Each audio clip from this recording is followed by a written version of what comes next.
It did do the hoo-hoo. Yeah.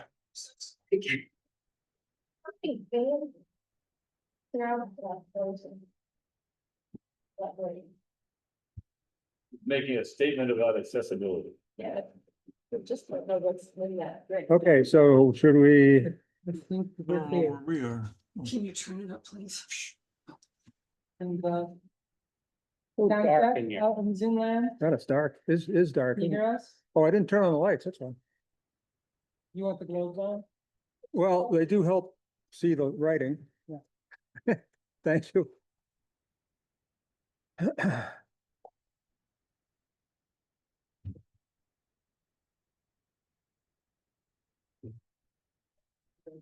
It's right there.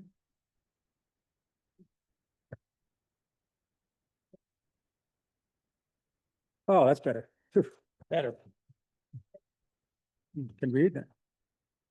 Still can't read. No. Okay, I'm gonna call to order at 6:04. This is select board meeting of the 29th July. This is a reassigned meeting. We were supposed to meet last night, but we had our special meeting at Goddard, which was very exciting. Changes to agenda. We had a couple items, I think. We had an email from, I think Lauren Geiger about the, Village Trust Initiative and discussion with ACT. And basically she said they're not ready, so they'd like to do it at the next meeting. Okay, next meeting, and there was there another issue we wanted to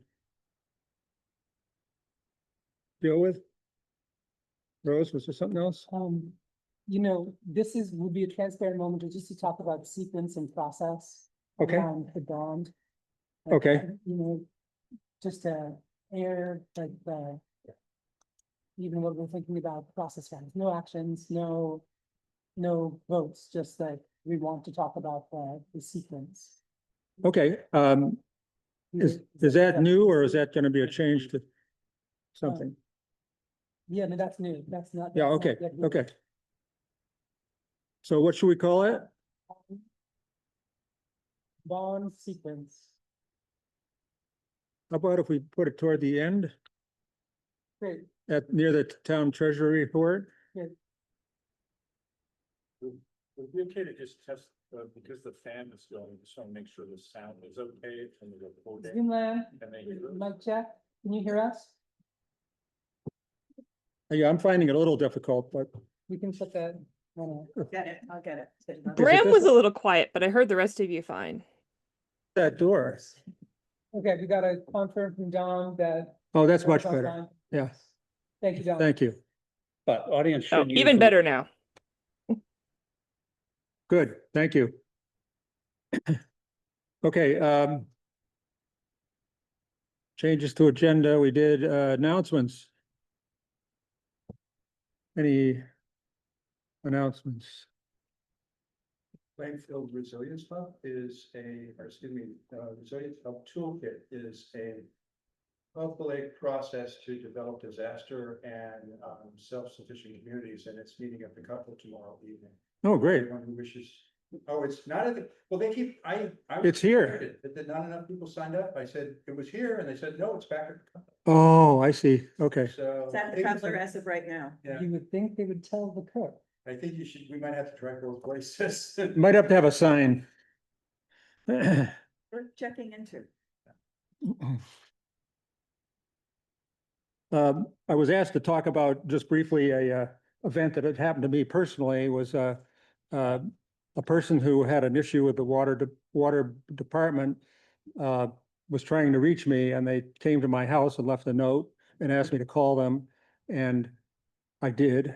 And they wanted to meet, and then I was advised by the water department that it's really not a select board issue, and so I didn't meet them. And but the issue became an issue because they came to my house. I guess my feeling on that is I'm an elected official, I feel I have to be accessible to the public. My general philosophy in life is I trust people until they prove that they are not trustworthy.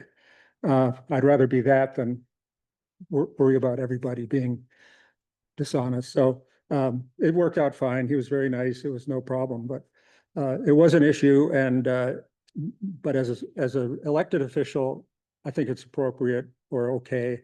But a employee, it's not acceptable. And the town office was very kind to worry about that being an issue.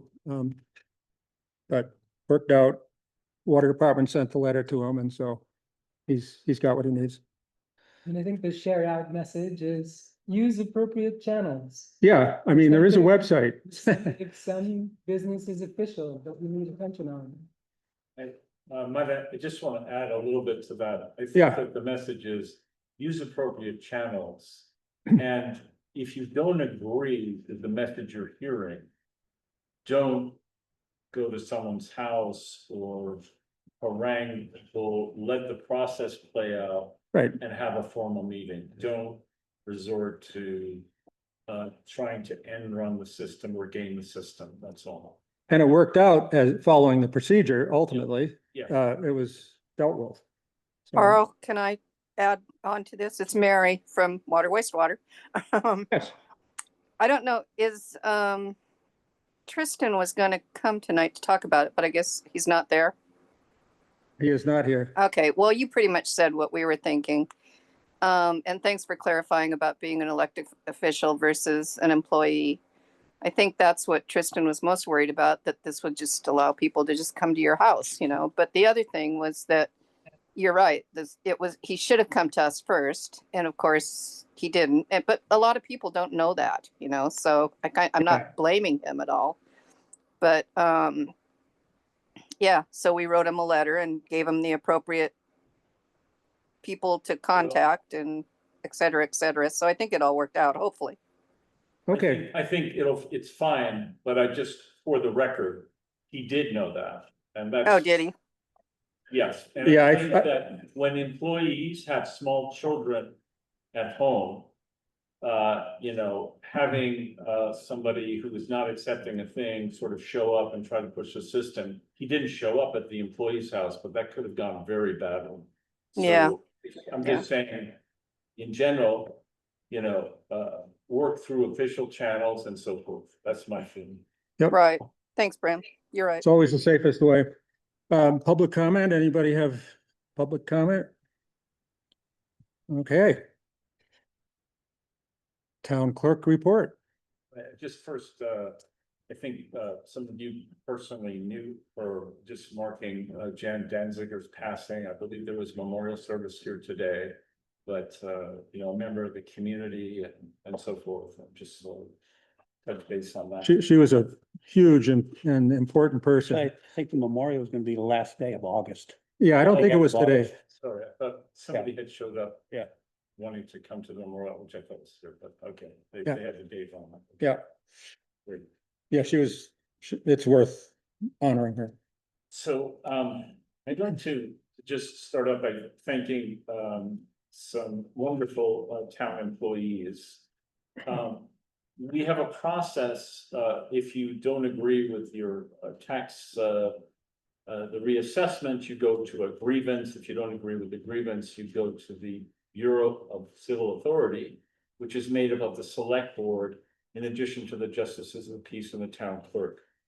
We had one appeal, and I really just want to tip my hat to Sandy Ross, Kaylee Hope, and Gary Smith for making a wonderfully effective presentation in terms of defending the work that they did, to a point where the person on the other side withdrew their proceeding, because he became so convinced that he actually shouldn't have grieved it. But I just want to say outstanding work on their part, and also not just in terms of that particular hearing, just overall in terms of the process. It's a thankless job, and I think they really hit out of the park with reappraising. And yeah, Yes, great job. And kudos to him for Yeah. seeing the light and, It's good that and he realized- admitting he was, Yeah. So the other thing on the Bureau of Civil Authority is enacted to hear the property part, but there's another role that the board plays, which is managing the elections. And every 2 years, we have to rigorously go over the voter list. And basically purge people who are no longer eligible to vote, they've moved and so forth. And then we submit a report to the state. It involves sending postcards, warning people. They're actually not purged unless they haven't voted in 2 general elections, then they would be purged. But so there will be, before September 15th, there will be another Board of Civil Authority meeting, just to warn everybody about that. Regarding Bean Road, I will simply say it is being addressed and there is a plan, and I don't really want to talk about specifics about that. And I just want to also make a note, we're going to be pressure washing the municipal building, hiring a local contractor, Travis Hopkins. And this sort of gets in line with, I know Francis talked about procedure. And I think that we're going to have a much more rigorous procedure regarding plant maintenance for all the various buildings, the vehicles, and we're going to sort of basically track when maintenance is due, being able to budget for it and address things. So I did want to, mention that. And we also are going to explore the idea of the internet. That discussion is continuing. The fiber internet for the town hall, opera house, and fire station. And we will thing that. And I also want to try to have a protocol involving calling of meetings. It is a requirement now that all the meetings be recorded. And there needs to be more of a formal process in terms of, agendas changing and so forth, not just for the select board, I think overall, but also the component of storing all that information. And there has to be sort of a uniform way that all that gets done in terms of producing minutes and this and that. So that's something that we'll be working on. So I think that about great. covers things on my end. Is the building going to be painted after it's cleaned, or is it just getting cleaned right now? No, but both Okay. the fire station and the town hall are desperately in need of it, though. That's it's great. a money thing. That's great. Could I just comment on the tax appeal stuff? Oh, yeah. We took a workshop from League of Cities and Towns, and they said basically when you have a townwide reappraisal, you can expect 15 to 20% of people to appeal to the listers. And of that amount, 15 to 20% of that amount to then go to an appeal. The fact that we had only one and it was withdrawn is just amazing. It's And great. I think, again, terrific work. Absolutely, absolutely. Yeah, that's it on my end. So, Okay, we have sheriff contract authorization. right, so we signed the sheriff's contract, which is for $10,000 annually, but Yes. going through the minutes, there wasn't actually a motion to accept it. I don't think, at least it wasn't Oh, okay. recorded. So it's not about signing it, it's already signed. I couldn't find maybe it was careless looking, but if we could just. Do you know what meeting it was? I thought it was, well, here's why it got confusing. It was brought up at one meeting, and then there was another meeting where the sheriff spoke. And then there was a third meeting where it was approved, it was signed, it was in the folder, and I don't know that there was a formal motion. I didn't see it, but maybe we did. I just wanted to. We can make a abundance of motion. Caution, but, I'm happy to make a motion to accept formally the sheriff's contract on behalf of the town of Plainfield right, and for Sign- 10,000, usually put the for- amount as for $10,000. $10,000 for specified targeted enforcement and to be signed by It's already signed. Carl Bissix, board chair, retroactively. Okay, Yeah. Second? So, Yeah. okay, all those in favor, say aye. Aye. Aye, okay. Opioid settlement discussion. So I talked to other towns and they are involved. And I have had, phone tag with the district, the state attorney's office. They're supportive of it. I wanted to confirm that the Rubris group of lawyers is the one. And, unfortunately, they didn't get back to me before this meeting. The letter that we got is the same one that was circulated in the municipal clerk's Okay, thing. I think that we're pretty on solid ground. I sent the document. I couldn't sign it, obviously. It's a board decision. And so, you have the DocuSign. thing. it's in my name, I believe. It's in, Yeah. it's now in your name, and I think, and it's very, I sort of asked, Danville was another town that. Is participating in this, and it's funny because. They said, I said, well, you know, what's the amount and this and that? And the response was, it's very strange because we end up. The agreement was signed before the current town clerk was in things, so she did not know of the details of when it was signed. But they end up getting checks and they're actually from the pharmacies. Yes. Not the drug companies, like, so suddenly they started getting all these strange checks from CVS pharmacy and this and that, and, you know, I don't know, I think the amounts, I know one town was about $900, the monies have to be used for a substance abuse, Right, counseling and so forth, and I think that the board might look on this, as, a revenue source that could be dispersed through social concerns. I don't think that there's gonna be anything available to the general public. there might be something at the school we could, Yes, you know. I think that's a good idea. And I should give the backstory on this, because I got this email and there was just a description, you know, that there's been this settlement and your town is authorized to get this a certain amount of money. Please sign, auto sign here, not auto sign. Right. Yeah, DocuSign. And then it referenced Linda Wells as the town clerk. Yes. And so I thought, is this a scam?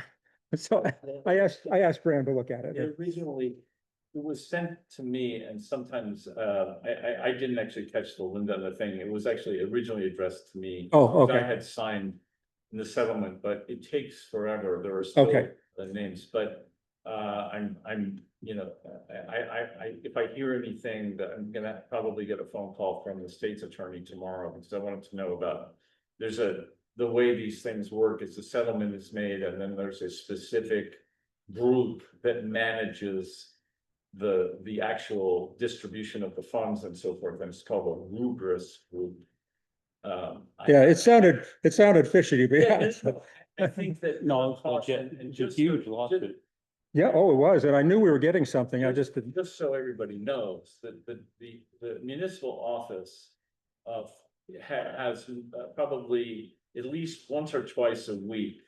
We get scanned emails from sort of strange things of employees requesting stuff. And it turns out to be a scam kind of thing. So we're, you know, cautious. I think- Having a business, I get them a lot yeah, too. you know, and I think, you know, maybe just hold off if I get one more call from the state's attorney, but otherwise I feel pretty. Yeah. Uh, Thank you for looking into that. I appreciate yeah, it, Absolutely. Michael. Of You- course, I don't know when this will. Oh. I assume we should use that. Is it wireless? Looks like a plug-in. like- Oh, it's not, yeah, never mind. I didn't grab the cord. I can say, I can speak about this. Yeah. As close as that. It's not much. I was just gonna say that Jody Velarde, our health officer, has been exploring with me both public needles or sharps disposal sites. And there's money and cost involved there, and also public availability of Narcan kits for overdoses that would potentially happen in a public space. And so I would encourage you to keep Jody in the loop about this if Okay. if the money does show. Great, and maybe Dan too. Okay, town constable he's not here. Is he gonna be online? He's not here right now. No, okay, let's jump over that. Accessibility. I'm gonna ask you to get closer or speak up. Yeah, would you kindly sit in the front row so you can be seen and better heard? Watch this, hang on, there we go. There we go. How do you know it's the heating season in Vermont, people start locking their cars? Right. Exactly. Yeah. That's right. You better be ready. Your car's outside, right? It's after George getting his car, you know. Oh, yeah, right. Taken away from in front of the municipal building, I've been very lot conscious. That's good. Do a talk, never. So thanks, good to see you all again, and in deference to Peter's request for a bulleted list of activities, some of which are actionable, some are not. I sent you something, you should have gotten that. Someone a long time ago told me that if you want to get the attention of a busy group of people, you send them one page, one-sided bulleted list, Peter. So a few things that have asks or actionable items attached to them. We've been working over time to construct a needs survey Oh, wow. about people in Vermont with disabilities. And we are very aware there's a digital divide. There's a lot of isolation among people with disabilities, not getting out to meetings, not getting out to the library. I just got to talk with Angela about that last night. And we're concerned about distribution of the survey. We've gotten permission to put a physical form of it at Town Hall and in the Cutler Library, and we're thinking of asking Goddard and Outer Spice. But we would really like to do a snail mailing, mailing. And this is just from the point of view of, you don't ask, we don't know. We're wondering if there might be any petty cash that would allow us to do this. Because there are a lot of people who are not going to be reached, who don't come to meetings, etc. Yeah. My question is this a postcard mailing, or is this like, the postcard mailing directs you to the survey which can be taken elsewhere? To tell you the truth, we take either, because the postcard mailing, you know, with the QR code would certainly be more than we have now. But if someone doesn't have internet, that's another issue. I suppose we could, in recognition of the fact that postcard mailings are less expensive than, you know, 3-page surveys, we could certainly direct people to the on-site locations and also ask them to call us if they'd like us to drop off a form. But we really want to hear from the people who are not heard from, you know, who don't usually come to meetings, who may not even be aware of. Can you identify within your own group how many people there are? Because Yeah. it could be volunteer, could run around all of people that. Yeah, I'm sorry, I should have done that initially. No, It's it's okay. myself, Mary Lane and Dawn Fancher. We are seeking new members. Yeah. We were a seed committee and I think we've gotten our sea legs. And this is a good time to try and recruit other people. I think I probably need to do a little more promotion on social media, which again has a limited audience, about letting people know that we exist. It's a tough game because people that are not connected to the internet. Yeah. May not have good ways to hear. Just a thought, and I wonder if Felicia, you've connected with the senior center Mhm. about the Meals on Wheels program and who those folks are. that are getting meals in town from that program, because they may be a good resource for. Thank you. That's a good one. We also thought, I mean, there are HIPAA issues, right? How do you know who may need to know Yeah. that there is a survey going around? Because we're asking about all sorts of needs, including what you need in the case of emergency, which we would then feed some Michael and first responders.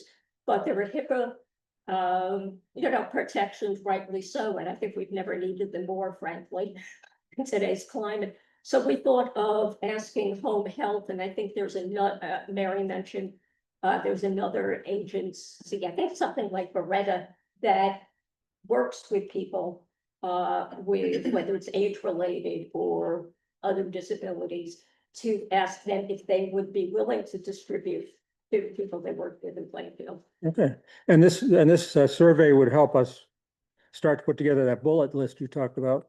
Right. We want to assess what are the needs. We don't know who has the needs, what's the range of disabilities, varying disabilities, varying needs. Or when are people being unintentionally excluded? What's been problematic for them? Mhm. How is Plainfield working? How can we prioritize Mhm. barrier removal that best serves the people in this town rather than our idealized notion of what that should be? That's all good ideas. Yes, A comment on that. I think it's good to get the input and stuff like that, but you also have to follow the law. Oh, sure. And the ADA, like if you're doing building modifications, there is a pecking order of things that you must Yes and no. do. Yes and no.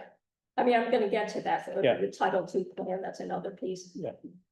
I've been lecturing on the ADA for the last 10 years. No, we understand that, but towns do have the ability to identify low-hanging fruits, and I'll talk a little bit more about that later, but I think it's important to know what are the perceptions and what are the experiences of people in the town. So is there any possibility even for assistance, support, petty cash for a postcard mailing or not? Anybody have to whom would I? I would reflect your question to our treasurer, Josh Pitts.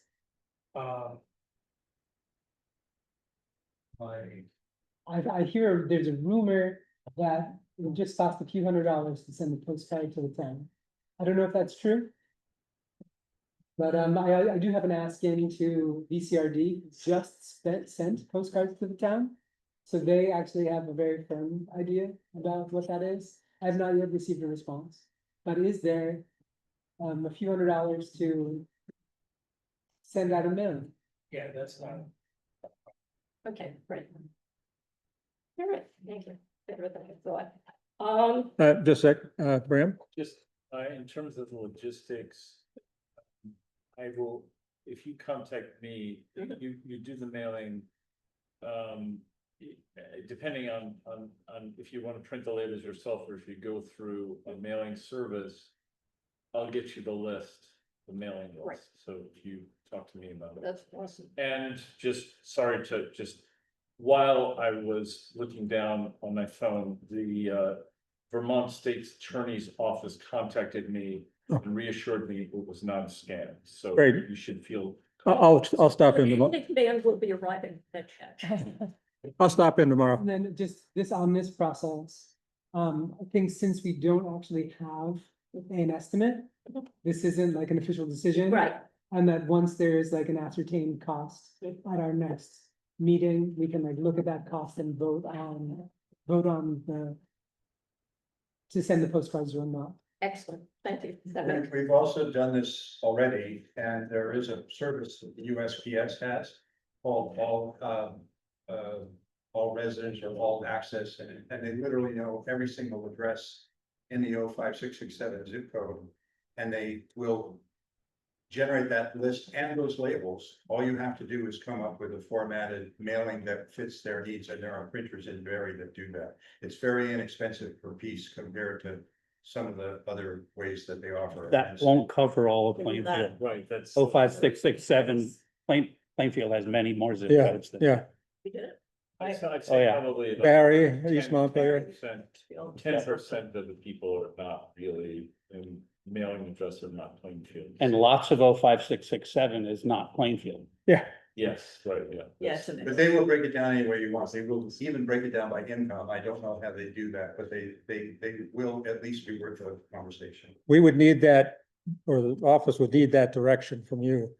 Which, which groups, how you want to group it, so they can make those labels. Thank you. Okay. Before I move on, I want to address Peter's point about there some of the larger leads. Really what we're trying to, the talk we're trying to walk here was nothing about us without us, which I anticipate, is the slogan of the Yep. disability rights community, so that our work is informed by people and, but moving along to Title II, we have, agreed to partner with Kendra LaRoche, who's the executive director of the Special Needs Support Center. We're not crazy about the title. Special needs has been largely rejected by the disability community as infantilizing and sort of, disability rights are not special rights, they're equal rights. And I suspect she's aware of that, but she inherited that. So they do many things. They're an advocacy, they're a support organization, education. Michael had them here to do the training on emergency management and emergency procedures for people with disabilities.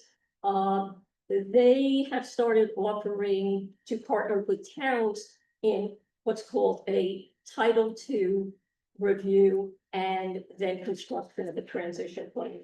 Title II is a portion of the ADA that applies to state and local governments. That gives us all our mandates and the regs that come with them. I've done Title II reviews before, but I think there's, being a volunteer and it's being a town, not a big town, but a town. I think there's a lot of virtue to having a third-party organization besides the three of us on the committee to assist us with this and provide a third-party view of the process. So it has to do with barrier identification, where are we doing well? Then you look at Title II and you say, well, what does the law require? And you set priorities, some in terms of the ones that absolutely have to be addressed, but you also look for low-hanging fruit. One of the pieces of this, and I deeply care about disability rights. I think people in town know about that, but there's another function. It has a protective or prophylactic function. If someone files a grievance and you have a Title II plan, transition plan in place, you say, look, we've identified this. We have a plan to identify these things. It involves an assessment, I should say, projection of costs for barrier removal. And that it starts out as a 1, 2, and then 3 year. It's basically a 5-year plan that says, what are we going to do in the first year? What are we going to do in the second year? And then in the 3rd, 4th, and 5th years. And it informs budgetary construction. The Special Needs Support Center will also they also offer assistance. I don't think they've actually done a lot of it, really like this, with grant writing. The notion being, I think they're looking at it as a bit of a revenue stream too, that we would write them in to get a certain payment if they. So we'll see something from you at some point that You will. about that. The most actionable thing immediately is that Kendra is coming to a meeting with the accessibility committee on August 13th, Wednesday, August 13th at 6 o'clock, and we would love representation from the select board there. The select board will need to sign off on and be involved in a Title II plan, transition plan. So I will be sending you all official invitations. Okay, Okay. yes, I just second. Have they taken this over from Disability Rights Vermont? Because that's who did the last ADA assessment for Plainfield. I don't know. I'm on a committee, which I'll talk about soon, with disability rights in Vermont. Everybody's pretty overwhelmed at this point. I don't know if this is an adjunct too. Okay. Okay, no one's gonna want to hear about this, but our town website fails the WCAG accessibility test miserably. There is nothing accessible about our website. I think we all know, it's great that we have a website. It's not just that there are the bells and whistles that would allow people who cannot see to understand the content of figures, or people who are colorblind to better receive the content. The problem is it is not navigatable by people who use screen reader and to some degree speech to text technology. People who are blind or significantly visually impaired are the canaries in the mine for Title II complaints, frankly. And we have to remember that people who don't see or don't see well when they process something, it's linearly. So to get to anything in our website, there are no tabs that would allow you to jump to sections.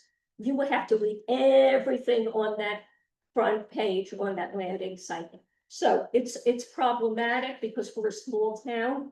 We have until, when is it? It's in 2027, April 26th, 2027, to bring our website into compliance with WCAG 2.1 AA, which probably doesn't mean anything to anyone but me, maybe other people are programmers,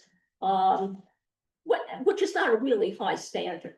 So we'll need some direction. Yeah, so here's, ultimately, it would be nice to put this into a plan and, you know, I have grants, ideas in the hopper, because this is, I know about websites, enough of that website design to know it's pricey. Most immediately, my thought was to see if I'd be happy to see if I could recruit an intern.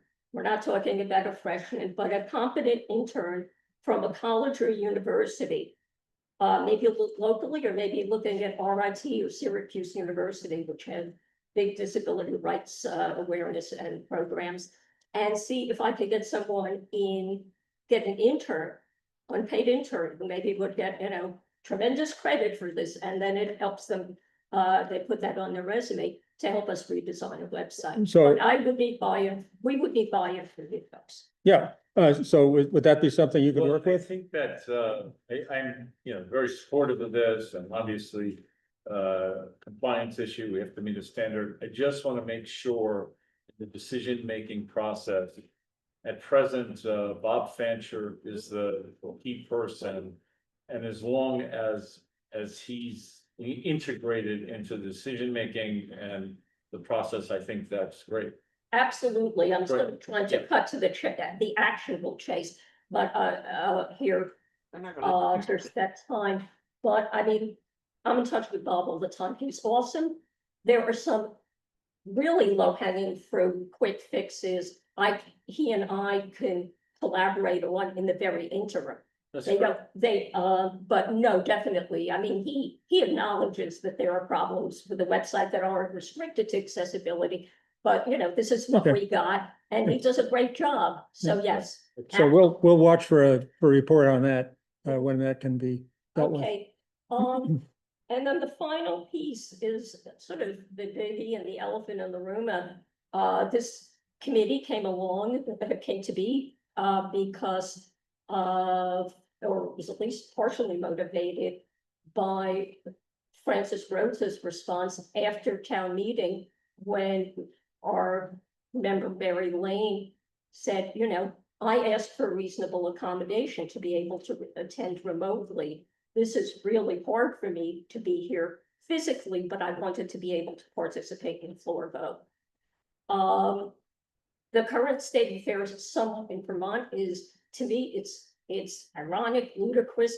Vermont's disability laws are in some ways more rigorous or more protective than the ADA, but at the same time, our voting laws effectively exclude and discriminate against people with disabilities. If a town does floor votes, if they cannot be done remotely. Right. And Dawn Thatcher also participated in the most recent meeting, attending a Act 133 work group, which came out of, what was it? It was Senate Bill 55 of the 23-24 session, that looks at voter inclusion in many ways, but has also the piece to deal with the accessibility. All right. So will you be bringing us a recommendation? But that is Okay.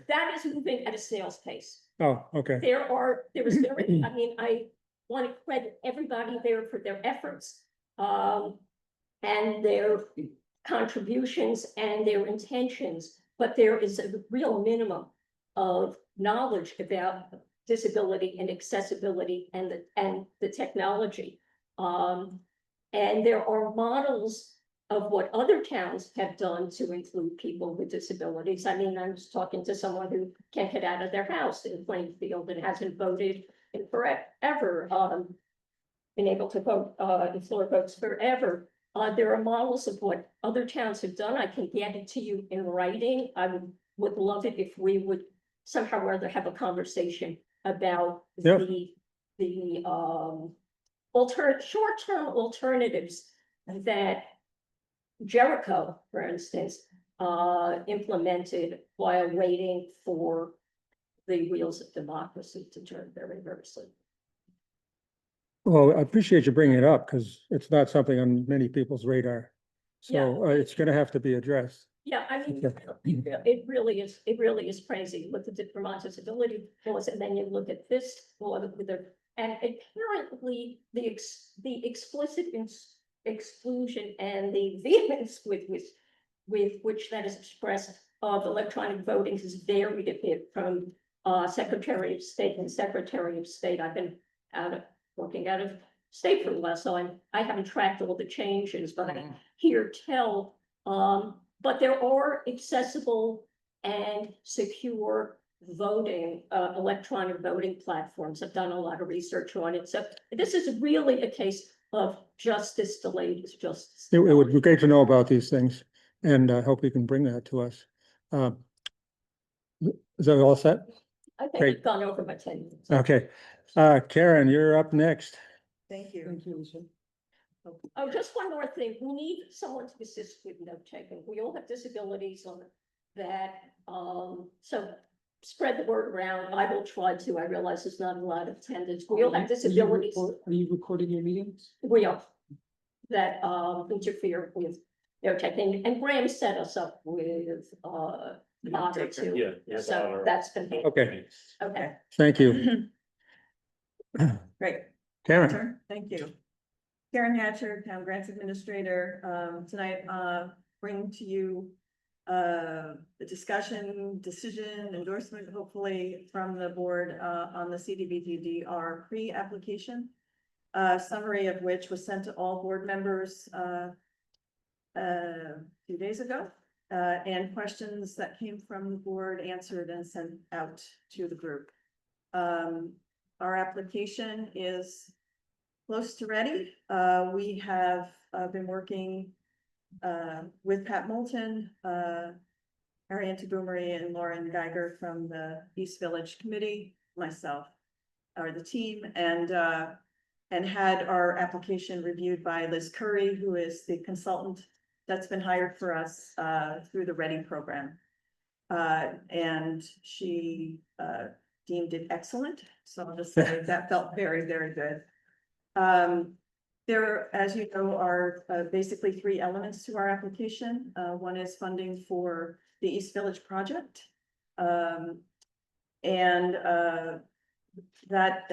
That estimate or ask is coming in at about $6 million, just so we can cushion the estimate that we got from the third-party estimator. We are also asking for funding for a project manager for this project, understanding that having professional project management is essential and being asked for. So there's another $1 million for 5 years of project management that we're requesting, a total of $7 million. we understand that this is a very competitive grant cycle. We are not likely to get 100% of what we're asking for. The committee has the plan B and the plan C, I think, but this is plan A. We're going forward with the drawings as of February and March, as were the last set of drawings put together by the committee and the drawings that this board asked the committee to start with. It made the most sense because they were the most fully formed and we had engineering drawings to go with, which puts us in a very strong position. The third element, which is not a funding request. You say that was. There's all kinds of drawings out there. Which Yeah, it's- ones, if I want to look at that, if somebody wants to look at that, is it on the website? It is. And which, are they labeled like They are- version 3.7 or? I don't know how they're on the website version. I just know that the date of the plan is February 19th. You're testing me. I think it's February 19th. And then the engineering drawings were March. So that packet is what the basis is. The third element of the project is a revolving loan fund that will take the revenues from the sales of the lots and put that into a fund that can be loaned out to low and moderate income buyers to support building homes and making, home building a reality for them. We estimate that with the interest we have from Down Street and Habitat for Humanity, those 5 lots each sell, that will bring in somewhere between $500,000 and $600,000. Estimate based on what lot prices are looking at right now. So that would seed that revolving loan fund. And again, this is all, this is the concept. And this is what we're going into pre-application with. It's all pretty solid and thought through. However, the full application, if we get the green light to present a full application, will be due September 30th. And it will allow we'll have some time, we'll have 2 months, basically, if there are some changes to any of the lot sizes or if there are these kind of more minor changes that would come into play before the final application, that could be done. And to say, if we are funded, everyone also knows that as you're into a project, things can change. So that's part of construction. So we're going in with our best foot at this point with what we have, which is very strong. Understanding that the committee is still working and they have some thoughts about wanting to make some changes perhaps. But they did give full endorsement at their meeting last week of this pre-application, fully understanding that this is plan A. But they were all in favor of, they made a motion and were endorsed this as we had written it. Great. So that's the big picture. So can you describe the pre-application process? It's really just to make sure that the funding agencies see that you're going to have a reasonable application. And it will look something like what the pre-application looks like. Really key, there's a few key things that they're looking for. One is that it has to be connected to the 2023 disaster declaration. We've made that case very strongly. You have to have, it has to fit within the buckets of funding that they're looking for. So it's housing, infrastructure, right? And the housing is low to moderate housing. So 70% of the homes that we put on that site need to fit into that category. The Down Street and Habitat give us, it's one of them's 10 and one's 5, so you get 15 right out the gate, right? Those are lots. Those would be units. Oh, units. Units. So if our application is 40 units, right, we are anticipating that there will be other multis in the community. So, and we'll be looking at prioritizing folks of low and moderate income to be able to get into that community first. So We believe, and you should know that we have 6 years from the time the funding is awarded to complete the project and to have occupancy. All projects are on the 6-year timeline, including a project in Barry, which is 90 units. So if you just think about, we're doing 40, right? That's what this application is, 6 years. They have 6 years, the same 6 years for 90. That's crazy. They're gonna have to figure out phases, but that's their problem. Our problem seems, our situation feels a lot more doable when you compare. The town isn't responsible for building the units, for one. Isn't that correct? In Barry, No, here, here, the East Village expansion, we're not, the town isn't building any houses. understood, but because the funding is coming out of the housing pot, if we get it. They're looking at housing units built and occupied. So they want, that's what this funding looks for. But we have checked the box for housing and the box for infrastructure. So we might get funding for infrastructure. And we might get funding for housing, but the housing pot is much bigger. So again, plan A, best attempt. Lots of rules, lots of constraints. But this is the money and this is the application. Peter. Well, I sent Karen a couple of questions, one regarding the way the pre-app was written. It basically pledged Plainfield's support for paying this project manager after the 5 years. And we're talking $200,000 a year. It includes their operating costs in there. And I haven't seen a breakdown of if there's room rental or, phone costs or whatever, but and I question whether it was appropriate to pledge that kind of support at this time. I would think 5 years out, we would assess, do we need an ongoing project manager? I mean, I see that the project has an end.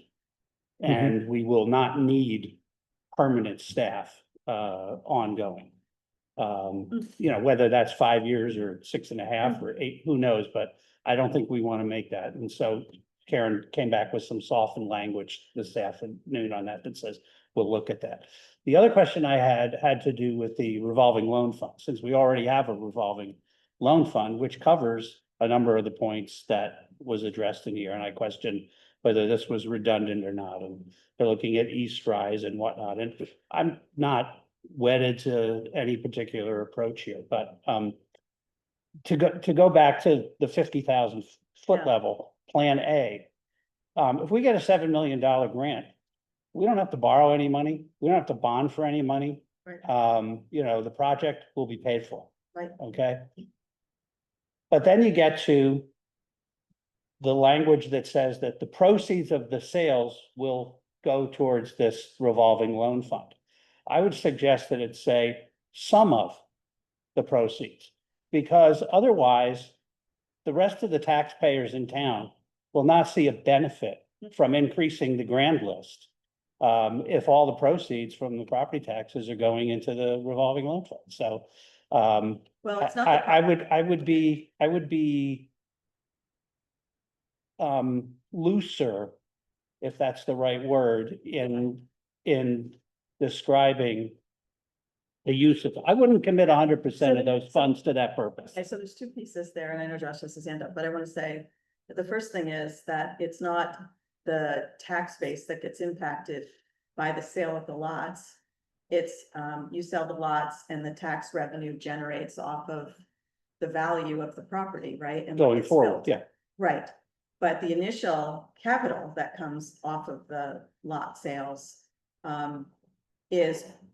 gets to be used again and again, right? Could also. Right. At this point, we have not written what the rules are, criteria would be around that, and that's when we get to being invited to do the full application, we're gonna have to dig in really deeply on this, but I think, we could have the ability to be able to segment some of that, to include in that existing homeowners of low and moderate income who want to improve their homes or want to be able, so there, we could figure out where the benefit is and what that line is, but I hear what you're saying about saying some and not all. Yeah, But I also want to say that when we, on the phone call with, the Agency of Commerce last week, when we talked about the revolving loan fund, there was a lot of excitement about that aspect of this project. Because it felt like, oh, that's a new thing, we haven't heard that before, and that feels like that can continue to be. A well, I could benefit. see where it's a benefit to reaching a higher percentage of low and middle income. If those sales of some of those lots, if there is money available to enable people to do that, that could make the difference between affordability. Yeah. But now, this is for Plan A. Yeah, If it's Plan B and we're using CHIP or we're right, bonding for this money, then you're Right. not, then the money from the lot sales is gonna go to pay off the loan of the bond. yeah. It's not gonna go to the other thing, but I can see that, so. And I think also just to say in the pre-application, what they're really looking for is not to nail us down to everything or every concept in it, every piece, but to see, have we thought through? And do we have something that makes sense? And that will check the boxes of the low and moderate income housing and and is it far enough along in the planning? And does it connect to the 2023 flood? And so all of the major pieces, they want to make sure they can clear us through those hurdles in pre-application. When we get to the application, Liz Curry will be working with us very closely, the consultant, to make sure that we're really digging into. Is that who we ended up? Yes, yes. Yeah. She And seems she'll- really good. She will help us to dig into all the elements of every aspect and making sure that we're vetting. And we will come back to you, to this board with, a proposal from perhaps East Rise or some other lender who's got a program that they are interested to do with us, to get your approval on. Like, so all of the elements of this have to be, worked through. This is the first cut. Josh? I wanna tease out some things you said, Peter, because I think there's. I misspoke on property taxes, by the way. Right, But I saw you react to that. that bit, but also when we think about this sort of situation where we're bonding. Plan B or C scenario. Like, you create that bond, right? But that bond would be a long-term, 20-year bond. That would have an interest rate associated with that. But the cash flow situation with the sale of the lots would come back at a much greater frequency. Like, the payment schedule of a bond would already be set. So in terms of that cash flow, right, as long as we are maintaining enough income revenue offset to that, the sale of that, the portion that is not driven directly back to pay that down can get applied back again to incentivize this property improvement that then raises that. Yes, value. yes, it could. Yes, it could. But I go back to some of the documents that Eli sent us way back when.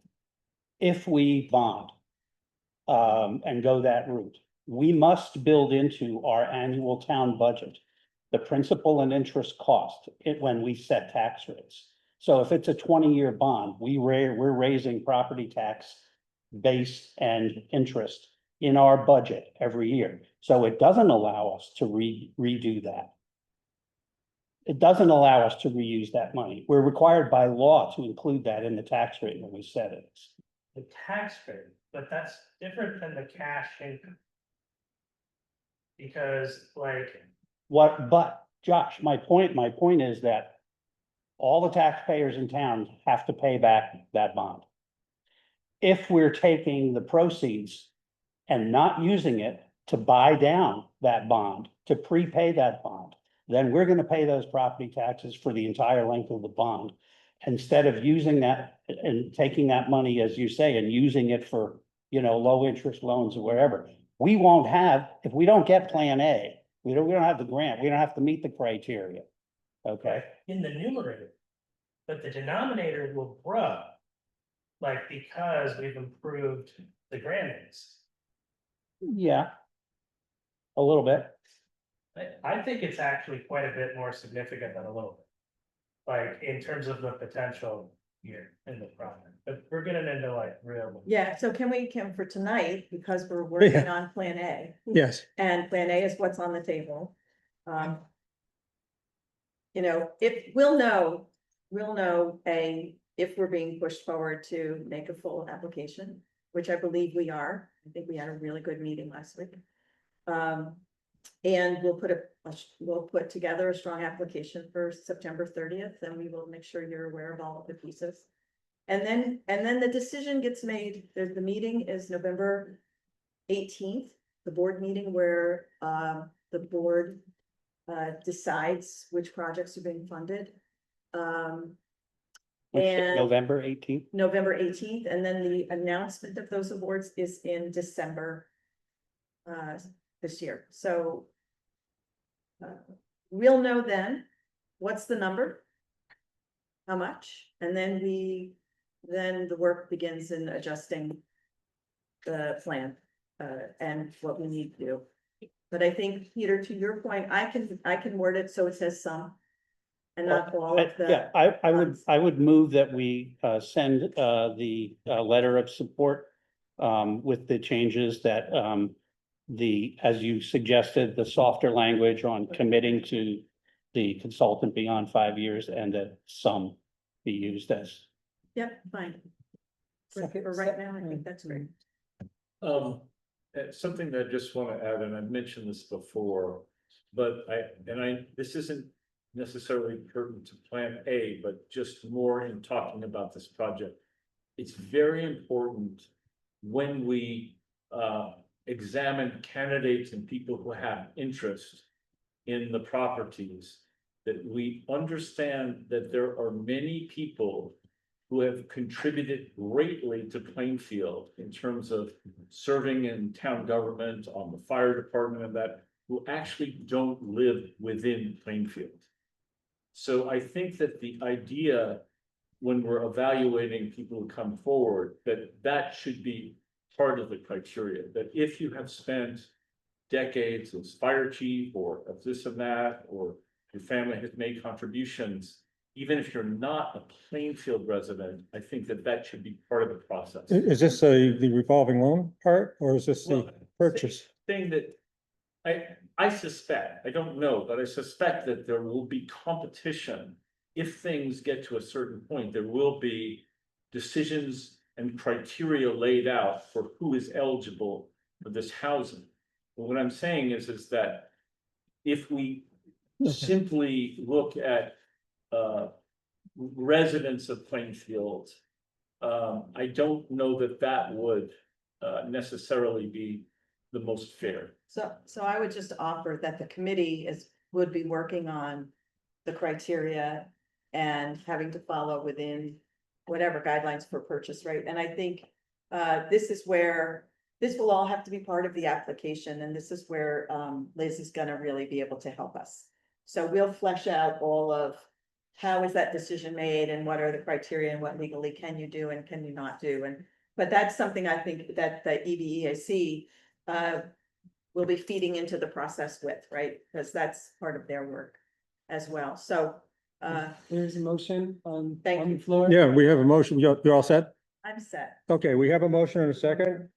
Yeah, I seconded. We want to state it again. The motion was to for the select board to sign the letter of support. You gave us a draft, right? I gave you a draft of the letter. This is an endorsement. It's an endorsement. This is a select board endorsement. Okay, oh, Yeah. I thought you said that the EVEAC passed the letter of support. No, We have to use them. they made a motion, Peter. Okay, Yeah, so I'm Well, asking same the same thing. thing. Yeah, okay. so that we endorse the pre-application that was given to us with the two changes that were mentioned, the cap on the 5-year commitment and the use of some of the proceeds for the revolving. Second, all those in favor? Aye. Aye. Hooray. Thank you. Thank you so much, Karen. Great work.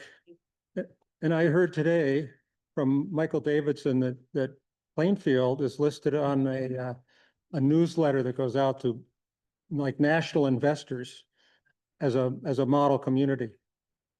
You have a lot to do with it. I mean, I think everybody does, but Thank you. I think that It's- is 10. Thanks all.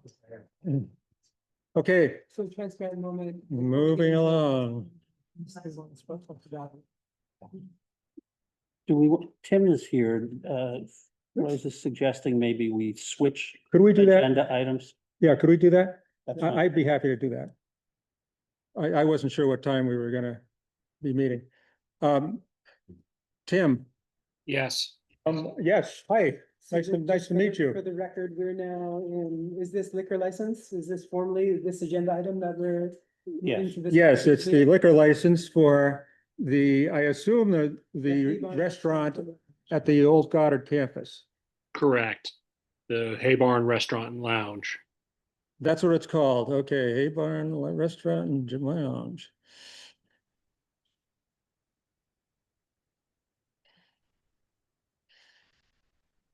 Well, thank you for being here with us and introducing yourself.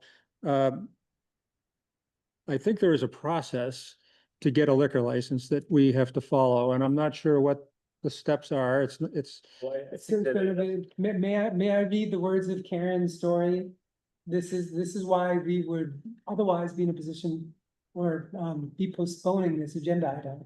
okay, But so I'm gonna read from Karen's story. okay. Our zoning Wait, administrator. tell Tim who Karen's story is. This is our zoning administrator.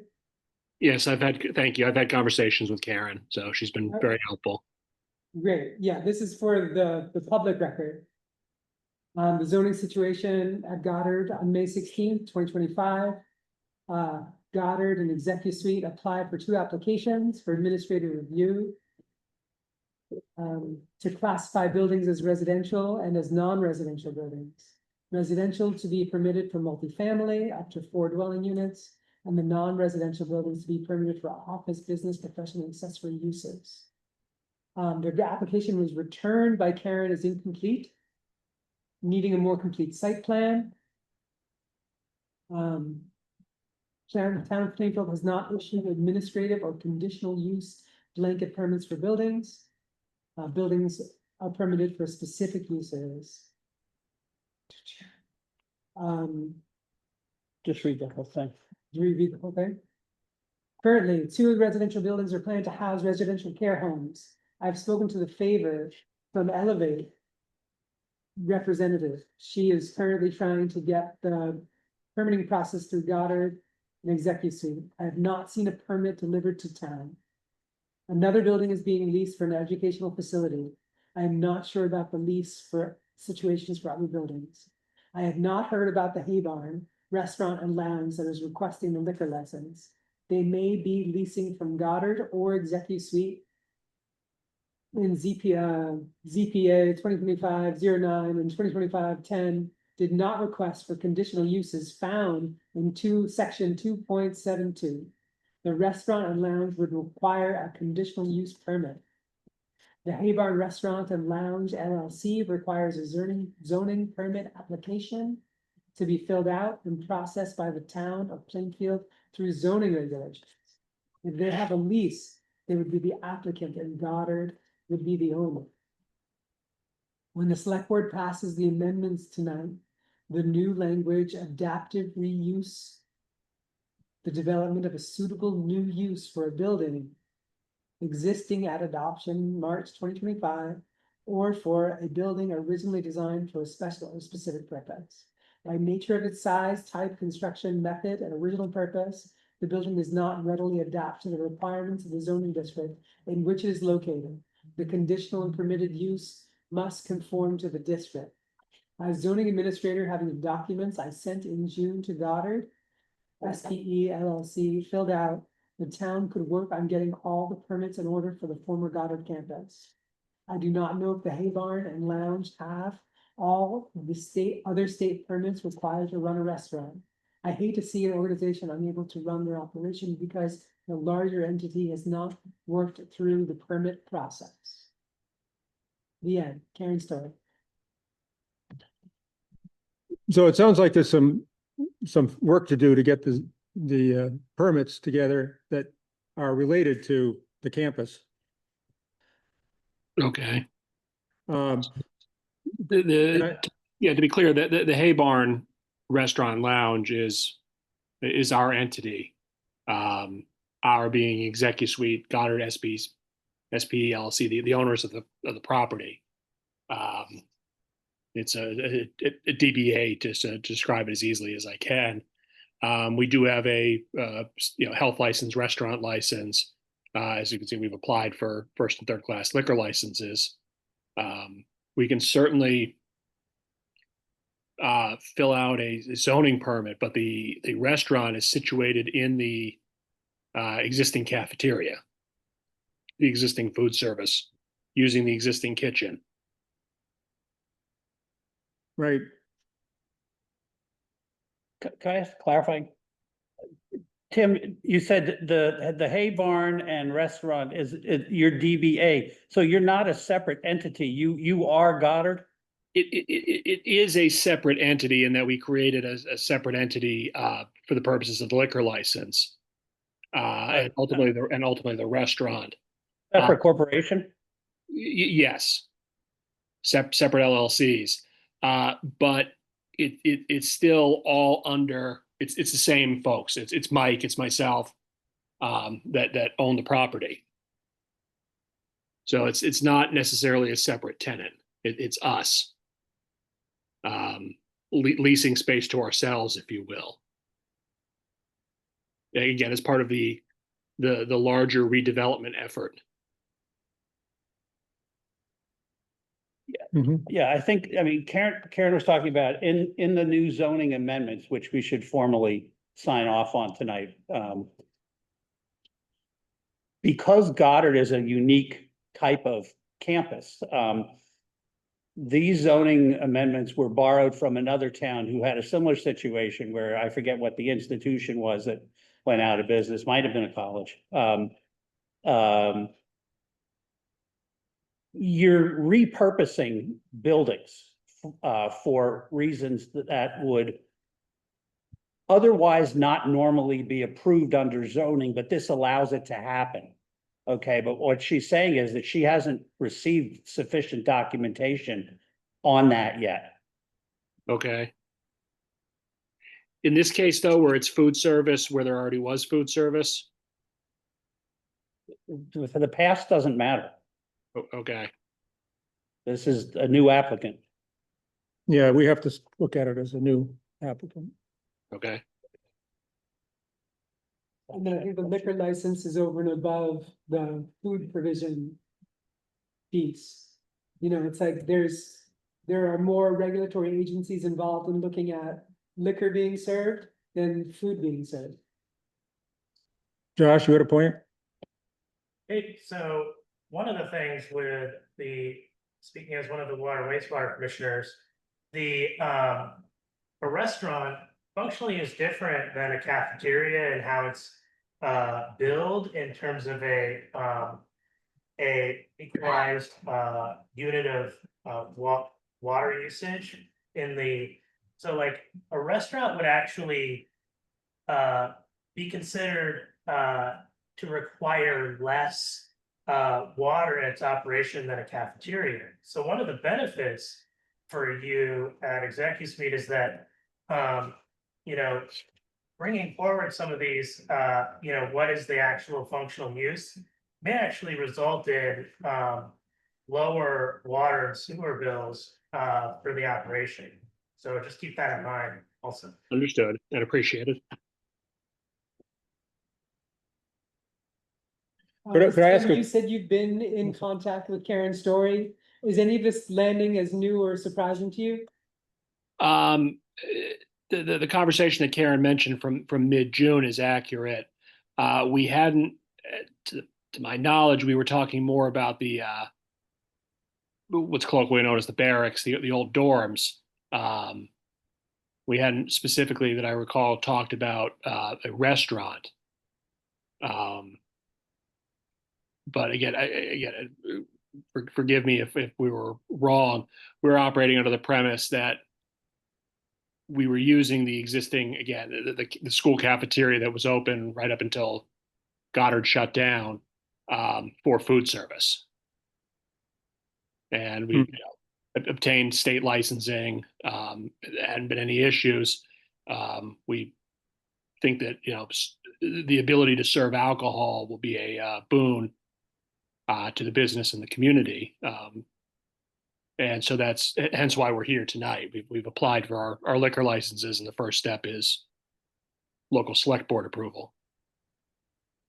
I think it also would Okay. be helpful to look at the last use of the building was not as a cafeteria, but was actually as a service restaurant with plate assist and a menu and sit down. It's the Garden Cafe that ran for 2 years or something like that, or a year and a half. So it had a midpoint where it transitioned from being a cafeteria to being a restaurant or a cafe.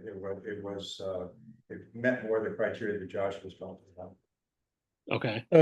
Tim, I think it's, as a sense is, we're gonna postpone this until another meeting, but I would like to know if your plan would be to have only in-building service of liquor, or if it would be used, say, for a wedding outside, or there might be a difference in how the permits requested, depending on how you use it. Bram, did you have a thought on that? Yeah, just for clarification, just on liquor permits, when a local caterer has a permit, the select board can sort of act unilaterally and approve or disapprove. Yes. When it comes to a restaurant, it's the select board in conjunction with the state. What I would recommend is, first off, I think that everyone in town is very excited about the boost in economic activity. And I think everybody wants to be supportive of your organization putting a significant amount of money into things like the restaurant. I think in order to move the process forward and make the board at ease, Tim, I think it's good if you could circle with Karen and separately with Josh, the treasurer, and basically get them comfortable with the process of having a liquor license restaurant. And I think that would put the board at ease. And but I don't want the message to be, we're not trying to be helpful. We're just trying to follow what the rules are. Understood. And I think we can work with that. What I would request is, when is the next select board meeting? Second Monday in August. Okay, so the 11th. That's correct. Yes. Okay. If there's no mechanism to conditionally approve now, because I feel like my sincere hope would be that we can take care of all this fairly quickly with Karen. Then are we automatically on the agenda then for the 11th? Or, as I said, is there a mechanism to conditionally approve now, and by the time the state comes to hopefully sign off and bless this, we'll have worked through this? We're happy to include this, Tim, on the agenda for the 11th, but we're taking our cues from our zoning administrator. And Okay. she's saying that there's incompletes here. And so we, as a board, can't take the responsibility of offering you a liquor license until the necessary permitting has been accomplished. But we're happy to put you back on the agenda on the 11th or on the fourth Monday if it's not ready by the 11th. Okay, let's plan on the 11th, please. We'll make it happen. Yeah, and I think we all want it to happen, but we also need to have it, all of the things that are going on at the Old Goddard, to be following the zoning permits as newly adopted. So, it's unfortunate that you're the mascot for the corporation here tonight, but good role for me. Yeah, but it's not just the liquor and restaurant that Karen was concerned about. And that's in her letter that we read, so. And so did you receive that letter also, or would you like that forwarded to you? You said it was the June 16th letter? It just came into my inbox today. Yeah, she just emailed it this afternoon. Oh, I okay. asked her if she was going to be here tonight, and she said no, and she sent this letter If you instead. give me your email, I'm happy to, or put it in the chat, I can forward it to you. Sure.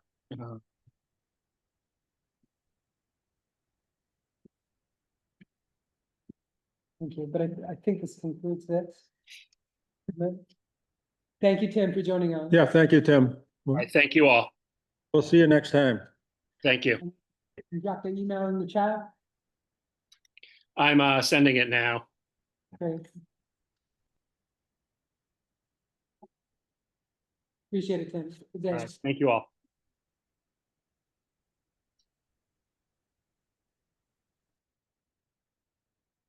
Thanks.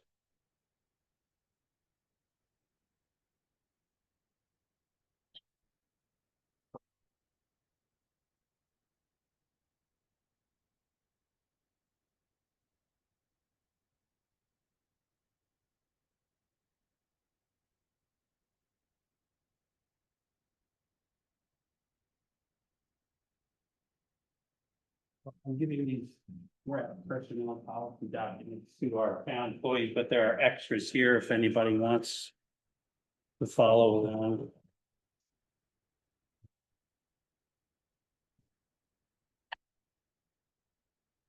Are we ready?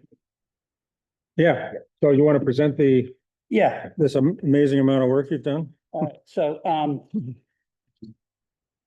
when I first came on the select board back in the fall, Graham came up to me and said, I need help with the health insurance plan to clarify some stuff. And so I went back through the minutes of the select board meetings from January 1, 2016 to current, and looked at any actions relating to personnel that were in the minutes. I would say that the minutes have been kept not consistently. The styles have changed as personnel have changed over the years, et cetera. Sometimes we had very clear answers to what was being proposed, and other times it just said the proposal was adopted, didn't tell us what it was. So,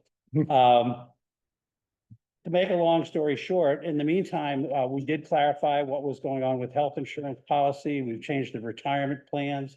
The voters moved to appoint rather than elect the town clerk and treasurer. We adopted Juneteenth as a holiday, a number of other things that are not reflected in the current personnel policies. And so we've been working to update all of those things. And so we have a draft here. Again, if you want, anybody in the audience wants to follow.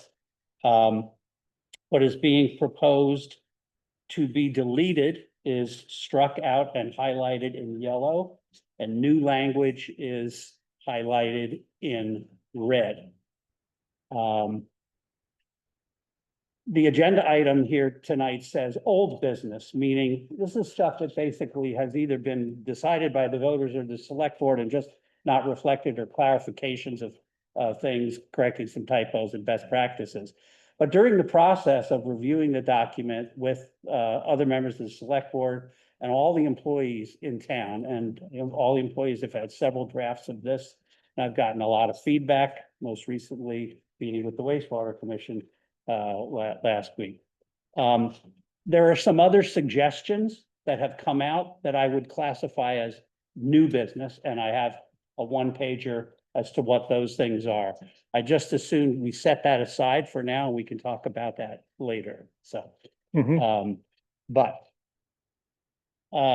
I asked for the time to be able to walk through the document here, just so everybody sees what's going on. I will say that, as you see, this is amended at the bottom in the footnote, draft July 29, 2025, and anything, if we adopt this, a new copy will come out, which will shorten the document a bit, and that will change the numbering in the table of contents. So I'll have to go back through and do that. But that's the way these things go. If you look at the beginning of the document, there is a timeline. And you can see like when it was adopted and what it said. Sometimes it says what it was.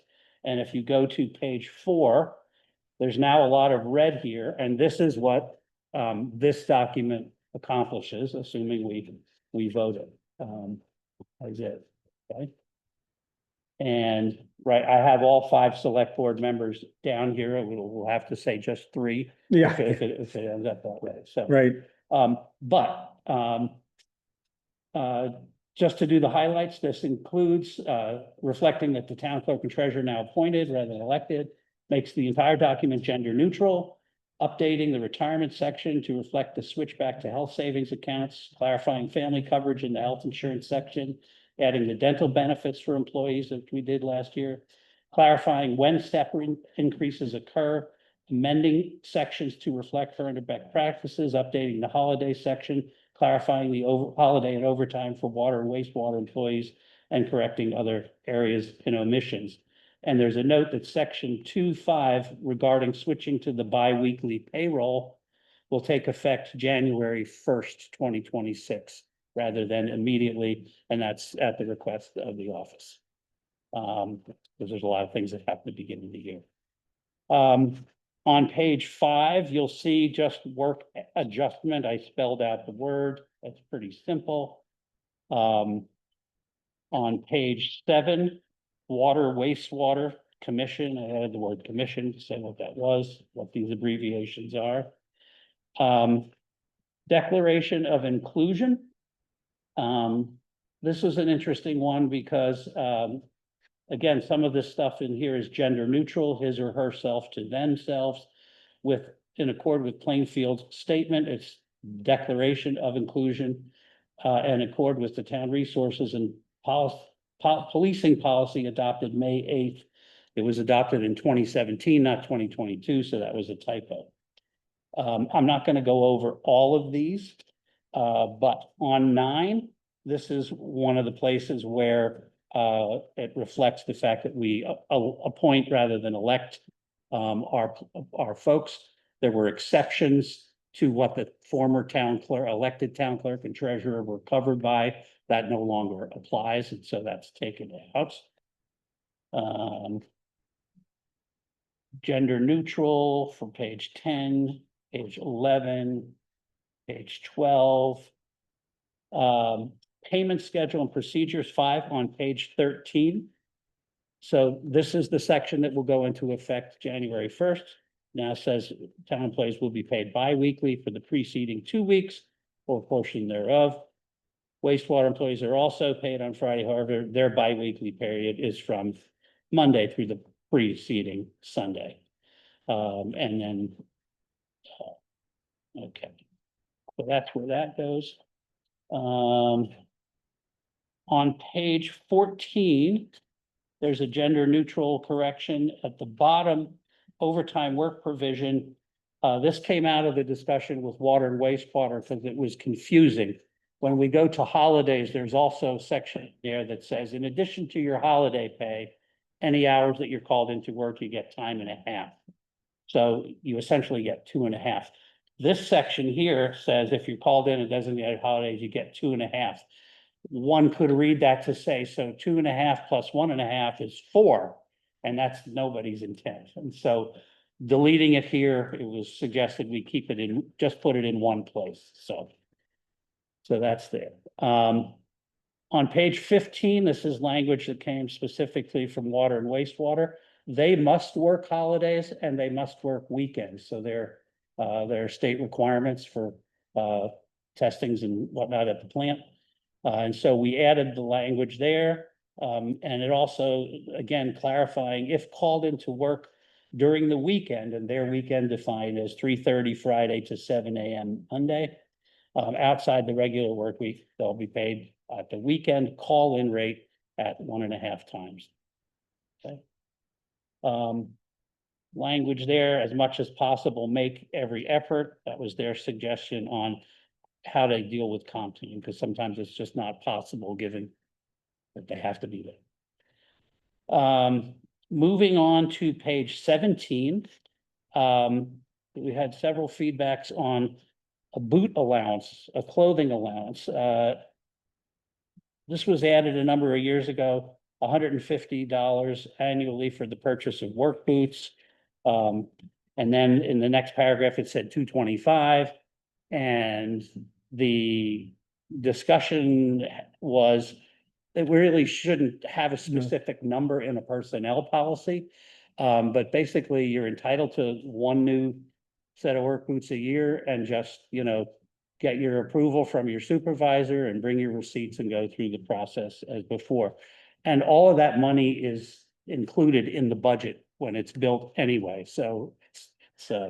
Yep. So people will get the boots they need, and we just don't need to mention the specific amount. Okay, I'm skipping over anything that I just see as gender neutral or whatever. On page 23, I just spelled out the Vermont League of Cities and Towns because VLCT was not in the key at the beginning.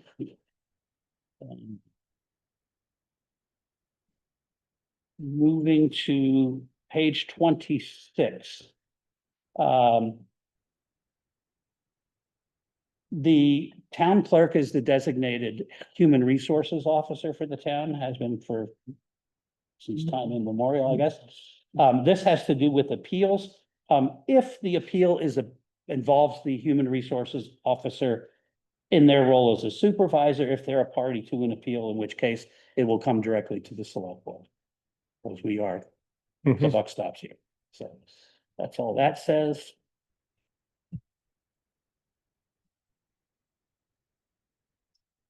On page 28, this was a request from the office and actually from just about everybody. The town does not have a leave form, has never had a leave form. And so they requested that we delete the language requiring that. Leave still has to be approved, it still has to be recorded, the records still have to be kept, et cetera, et cetera. We're just not requiring this specific form. Official holidays, a couple of changes there. Washington's birthday is no longer called that, it's called President's Day. Memorial Day is the last Monday in May, not May 30th. And Juneteenth is now a holiday, so those are just correct, and we mesh with the state on that, so. We took guidance from the state, did we not, for Yeah. these holidays? Yes, yeah, we've always been the same. Again, page 30, there's a reference to the leave form, so it just says notify.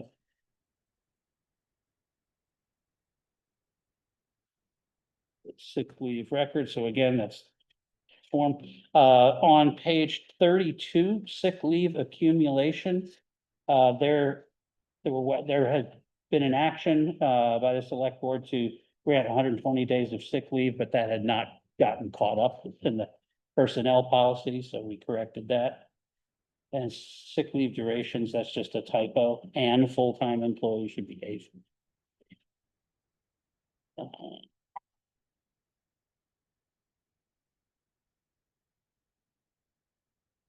other references to the leave forms. Looking through, okay, so the benefits section beginning on page 36. Again, we delete the reference to elected employees. In one of the previous iterations of the personnel policy, and this goes back to the very first question Bram asked me about. It deleted the reference to full-time employees that we will pay 90% of the cost of coverage for them and their dependents. It left in the references to part-time employees, et cetera, but it left out that. So that's just putting that back. Yeah, that's good. Okay. Yeah. And over time, it had been 7%. It was increased to 10% during Linda Wells's tenure. And so that's reflecting that. On page 37, we've added the health savings accounts. We did change from health retirement accounts to health savings accounts. But the prior had not been referenced in here anyway. So it was just new language for the health savings accounts, and then also reflecting the fact that we provide dental insurance for the employees, not for their families. And also number 7, this was also a prior action of the select board that the state mandated childcare contribution taxes that we pay both the employer and employees share. So that's a benefit. Compensation plan is to be maintained. This is how we maintain this and keep up with the market. Maintenance of the compensation plan, this is deleting an out-of-date reference. The state of Vermont labor market is not an index anymore. So the most appropriate one is the US Bureau of Labor Statistics, New England area for Northeast region, and that's what we used this year when we figured cost of living increase. And then a clarification here, in addition, employees shall receive a 3% step increase every 3 years. And I've added the words on the anniversary date of hire. That's because it is much easier to track individuals by that time. If you have it on the first of the fiscal year or the first of the calendar year, you end up with some inequities depending on when someone was hired, if they were Yeah. hired in the first month of the 11th month. So this tracks their actual anniversary date. Good. And that's what's in here. Graham, you got Well, just at first like to say, Peter, I think you've done yeoman's work in terms of going through all the records. And I really think you really should be commended, and this is a wonderful improvement from the confusing morass of stuff we had before. So I think it's great and congratulations. Thank you. Two things. One, I think in terms of, this is just a note on the future business. I think we might want to add a line regarding a discussion about possibly simplifying the vacation time, sick leave and so forth, because I'm led to believe that at present, that is an unnecessarily onerous burden. So just a discussion. I'm not advocating anything. I also think just there's a reference, just on the last page, performance evaluations. I would just recommend that in such a manner, it says SB, which I assume is Select Board /DCC. Yes. And DCC is, In this case, it's the wastewater commission. It's in the key. It's a duly chartered commission. So we have like the cemetery commission is a duly chartered commission, but it has no employees. So DCC, this applies to the select board and the wastewater commission. well, but what I'm, okay, I guess then, obviously, duly chartered commission, but in the end, in terms of performance evaluation, isn't the select board legally the entity that, like, in other words, is there any problem with the DCC having a final say? I think obviously it's a great practice. We want the people most closely regulating the situation. But I'm just wondering if that presents any issues. Maybe it doesn't.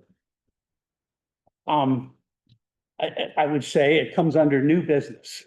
Yeah. That's fine. well, let's jot it down for new business. Yeah, I mean, I think that the select board should obviously take the water, wastewater and the, foreman of the highway department, all the people who are on the front lines, they're obviously, their opinion should weigh a lot. I'm just saying, putting it in writing, I don't know if that causes any kind of.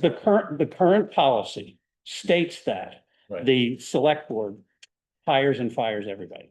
Okay, That's I'm that's just current saying language. statute, that is statute. That's current language. Right, okay. The prior language for a elected town clerk and elected treasurer was different, Right. right? It gave those elected people those authorities. So that has now changed. Yeah. So it begs a question, and in the additional personnel policy suggestion along this, employee evaluations, see the comment about step increases above. There's two things. One is, have we actually kept up with step increases? And I know Yes, the office staff is researching that. we did, and actually, that's all Josh. Okay, can speak to. and the, Everything worked. okay. Correct. And the step increases, there was a suggestion that we eliminate the automatic 3-year step increases. And that would be new business. That's discussion to have. But employee evaluations, as we do this, a good look at how these evaluations are currently done or not done and currently carried out is probably in order. Okay, that is procedures as opposed to policy. And so, you know, looking at those procedures is very warranted. And just. On a number of things. And just to be clear, and Josh can speak to it, Josh has created what I think is a very good form that can be used, which should be shared with you all to see, so just. Yeah. Similarly, policy, personnel policy versus procedure, again, this is the bottom note on the one pager that I had. A number of other suggestions regarding probationary employee status, doctor certificates, performance evaluations, et cetera, made. But again, they're more procedure than policy. The discussions coming out of staff sharing circle highlight the need to examine whether or not the current procedures are adequate and appropriate. This was beyond the scope of this personnel policy revision, but those are good points and should be looked at. Great. So, Question. Yeah, First of all, Peter, I should actually say, I think this is great too. I agree with Graham. And one of the things that I believe, because I've plowed through the old personnel policy with Vermont League of Cities and Towns when we were looking to create a new position. This is make it so much easier to recruit and find. I think it will help recruit and find employees. It's one of the steps that makes it easier to bring people on board. It's just having a really good, solid personnel policy. For that part, I'm happy. I wanted to ask a question that's bugged me for a long time, and I didn't know if it would be addressed properly here. But the employee that works with me on a regular basis is entrusted to a certain amount of town property. And if she were careless with that, it would be quite expensive to the town. And I don't know whether damage, loss, or what did I say? Damage to town property, vehicles, buildings, equipment, careless, negligent, reckless actions. Is that the kind of thing that will be addressed in a personnel policy? usually, I mean, if somebody's driving a town vehicle and loses control because they're driving too fast and wreck it or something, or if somebody has a computer and they leave it in an unlocked car and it gets stolen, I mean, stuff like that. if you look at there's some earlier sections and we didn't, because there were no revisions in those, there's not a lot of discussion in there, but in terms of employee behavior, communications, non-smoking, Yeah. you know, acting in the best interest of the town. Yeah, did you have a? So just a lot of anything like that would be covered under our the various types of insurance that we Okay. Yeah. get through passive. Like, and to kind of expand on just that point, like passive is very comprehensive. One of the things that is required in towns is for certain appointed and elected officials to hold a bond. And I'm like, do we have a bond? And everybody's like, what bond? And so I did some digging today, and one of the things that came up out of that was like, oh, passive covers that, the function for that also. So like passive, which is technically separate from Vermont League of Cities and Towns, like all of the things you're talking about would have some kind of like coverage. I think I understood that, or at least I'm glad you've been reminded of that. The part that I'm thinking of is that how do we address negligent, careless, reckless action on the part of the employees? It's not specifically. There's disciplinary sections. In a dis- Yeah, yeah. that- You know, that- and frankly, it's an area that we should look at the procedures and protocols that are in there. You know, so. All right, thank you. I want to echo the thanks, Peter, great work.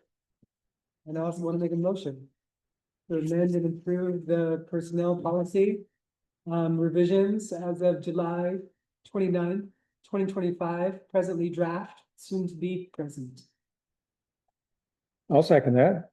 Okay, And all those in favor, say aye. Aye. Aye. And thanks to everyone for many hours. Well, of thank you input. for the many hours. This is amazing amount of work. Fantastic. Okay, well, that was great. It's a living document, you know? And thanks for the clear way of making the changes. It really makes it easier to go through something like this from, you know, the yellow and the red and. On that note, I have a receipt from Staples because we do not have a color copier in the office. You do now? That's good. Brand new, apparently. Yeah, because the price of color copying, I got they wanted $300 for 10 copies of this. Oh, geez. They decided to make it black and white. Or say that it was black and white. So it got it down to like 112. And then she said, I think I have a $20 off coupon here. So it ended up being like $93 or something. And they're like, this is a much better investment if the town owned a color copier than to. Josh must have heard that statement.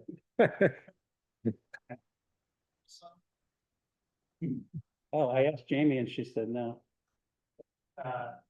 It just needed like, it was on toner like for a few days. Okay.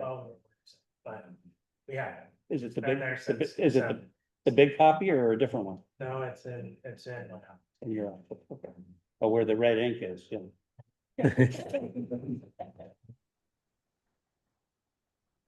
Okay, let's move on to the zoning amendment vote. Is this just a cleanup? This was, we left this, Without voting. Without voting last time. Yeah, And so this is, I think in an effort to offer people a chance to review the zoning amendments after the hearing last time round. And we are now in a position to vote to approve. yep. I don't know if Will wants to say anything more about that. Will is here with us. Well, hey, Yeah, that, Was Yeah, also because that's- we showed up 55 minutes late for the hearing. yeah, that was part of it. that was part of it. So, yeah, so I think the decision was just in case anybody else wanted to have any comment, you would postpone the vote till the next meeting where we're at. So, it's basically the same amendments we've been tossing around for a while. Finishing up the work on the original revision for the zoning. It does include that adaptive reuse for Goddard and a few other things to help things out in town. So, I'm happy to make a motion to approve the zoning amendments. Second, All those in favor, say aye. I, Aye. Do we need to add the date, Will, while we're? you could refer to the zoning amendments proposed for a public hearing on March 24th, 2025. Proposed Yeah, for. that was the planning commission hearing. March, wait, what? No, Yeah, so- we had our hearing March 24th, 2025. Okay, but these are for the amendments, no? Yes, The amendments to the. The approved zoning, yes. zoning Yes. On March 25th, 2025. that's when we had the planning commission hearing. It was just, it would make it so we're talking about the same amendments. So, yeah. I can't remember when the select board had their original hearing. I don't have that in front of me, so. Because we're gonna have more amendments coming later in the fall, so. Did we clarify busy. this? Should we what? Should we state it again with this? Do we know the date? The extended letter. So this is a motion to approve the zoning amendments to the zoning policy. Approved at the hearing on March 25th, 2025, 24th, 2025. March 24th, 2025. the planning commission hearing. The planning commission hearing. Yes. And we are approving the amendments that were heard Right. 2 weeks ago, Correct. 15 days ago, Yes, on July 14th. Yes. yeah, if you, technically, if you wanted to make it the motion, I suppose it makes sense to have the amendments that the select board hearing heard on July 14th. Yes. Yeah. That would be the last public hearing. Yeah, that's good for the record. Yep. Put it- Yep. Right. Do we have a second? Second. All those in favor say aye. Aye. Aye. Thank you. Thank you. Thanks, Will.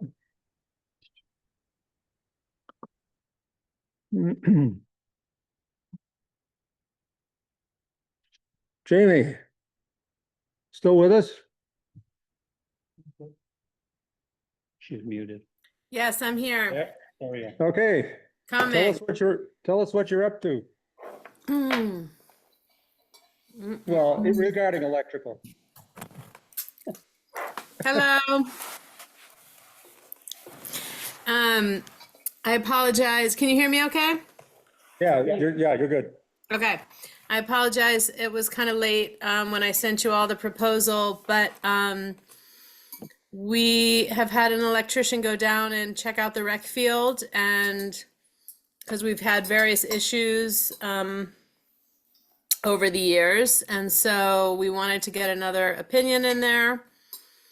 We've had various people do little jobs here or there, but this is like a comprehensive overview of what needs to happen. So the floodlights around the basketball court, tennis court, skate park need to be replaced and repositioned. The outlets and covers need to be replaced. And they need proper covers. And then the electrical boxes really need to be updated. They're poorly labeled. So the estimate for everything is $12,000. So it includes replacing the floodlights, which includes renting a boom lift, disposing of the old fixtures, replacing the weathered outlets, the cover plates, the degraded boxes, tracing and marking the electrical panels. So it would really get everything up to date and modernized, because everything is not down there. If you go down there and take a look, it's pretty, it's a bit scary. So we wanted to just bring this to you and see how you want to handle this. This is, far beyond what our budget is.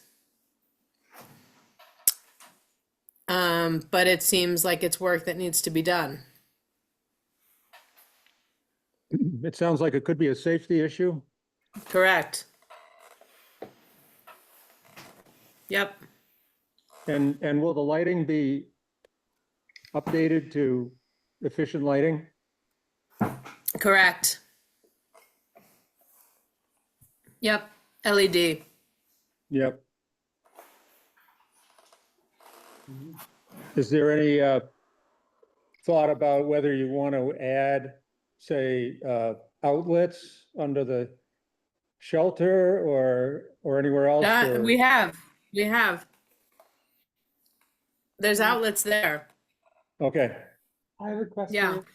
Jamie. Yep. Namely, I think this is above the threshold of cost, that I think there's something in the town regs about getting this second opinion, like for competitive bidding. Oh, for bids. Yeah. Is that Yeah. true? yeah, Three.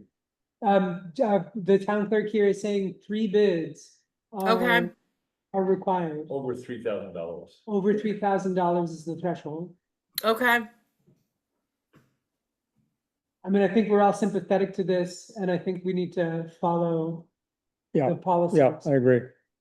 Another suggestion that might be helpful in perhaps alleviating the burden is there is a discussion about bringing on a second grants person, and I think we identified somebody, and I know that there has been talk, and this is the ideal thing, that person might pursue monies available for this, but whatever you want, I'm just saying it might make the select board more at ease if we could get a few $1,000s to cover certain things. I don't know. I'm just saying that person, you have to talk to Josh and Karen in terms of when that person will officially be available. Apparently they're a seasoned grant writer. I In terms actually of- had some conversation with that person and who's already indicating they're very part-time and they have concerns. They've gotten requests from the accessibility committee and another group, and they're starting to feel a little nervous about their own capacity. Karen's on the email and she said that there might be an additional person. Yeah. Yeah, so. Like.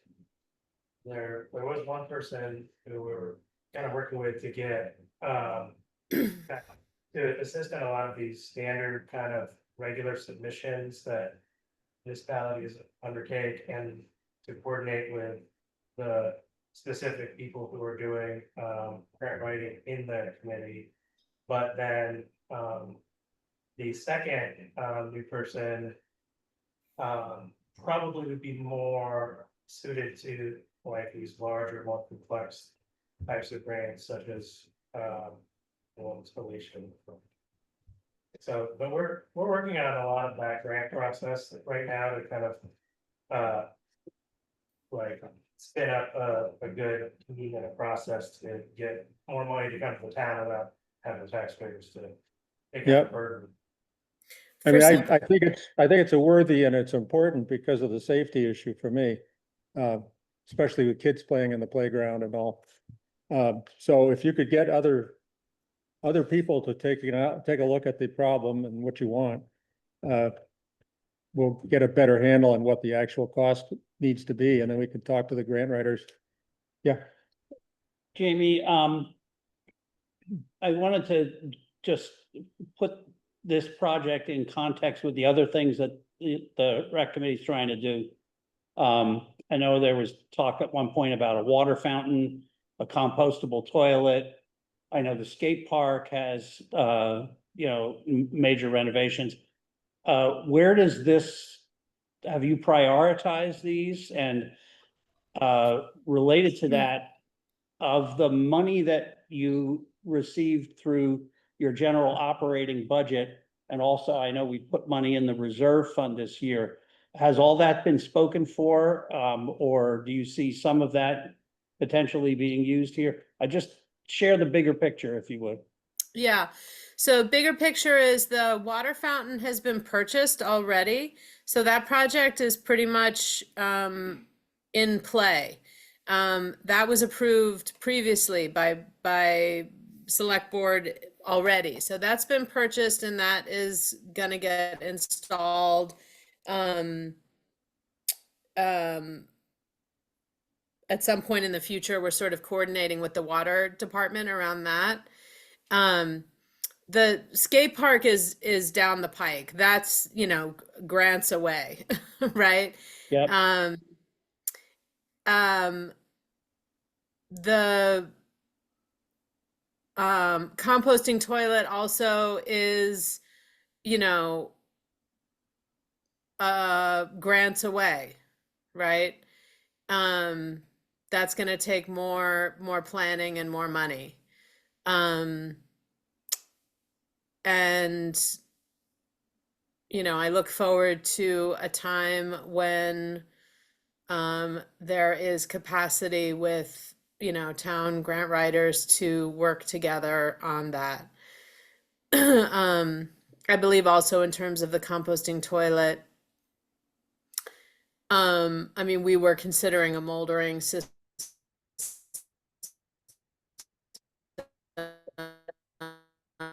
We lost you. we lost you. Can you try again? We lost you, Jamie.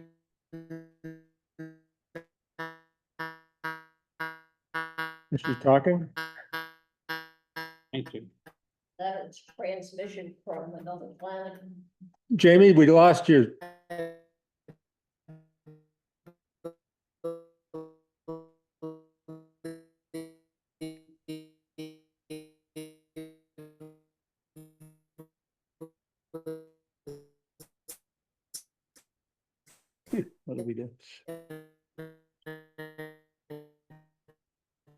She doesn't know it. That's the trouble.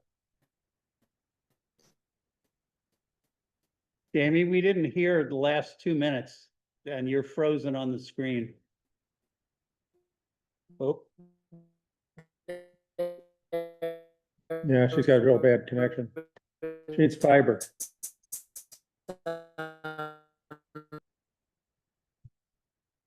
oop, Yeah, she's gone. Okay.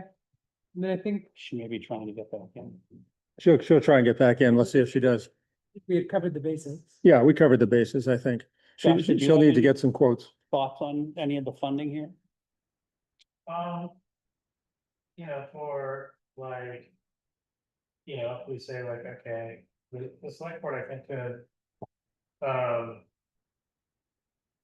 you know, we'll get to the point where, you know, we have funds coming in, you know, those funds that are reimbursed to the town, right? Like only half of those funds returned are obligated funds per se, like.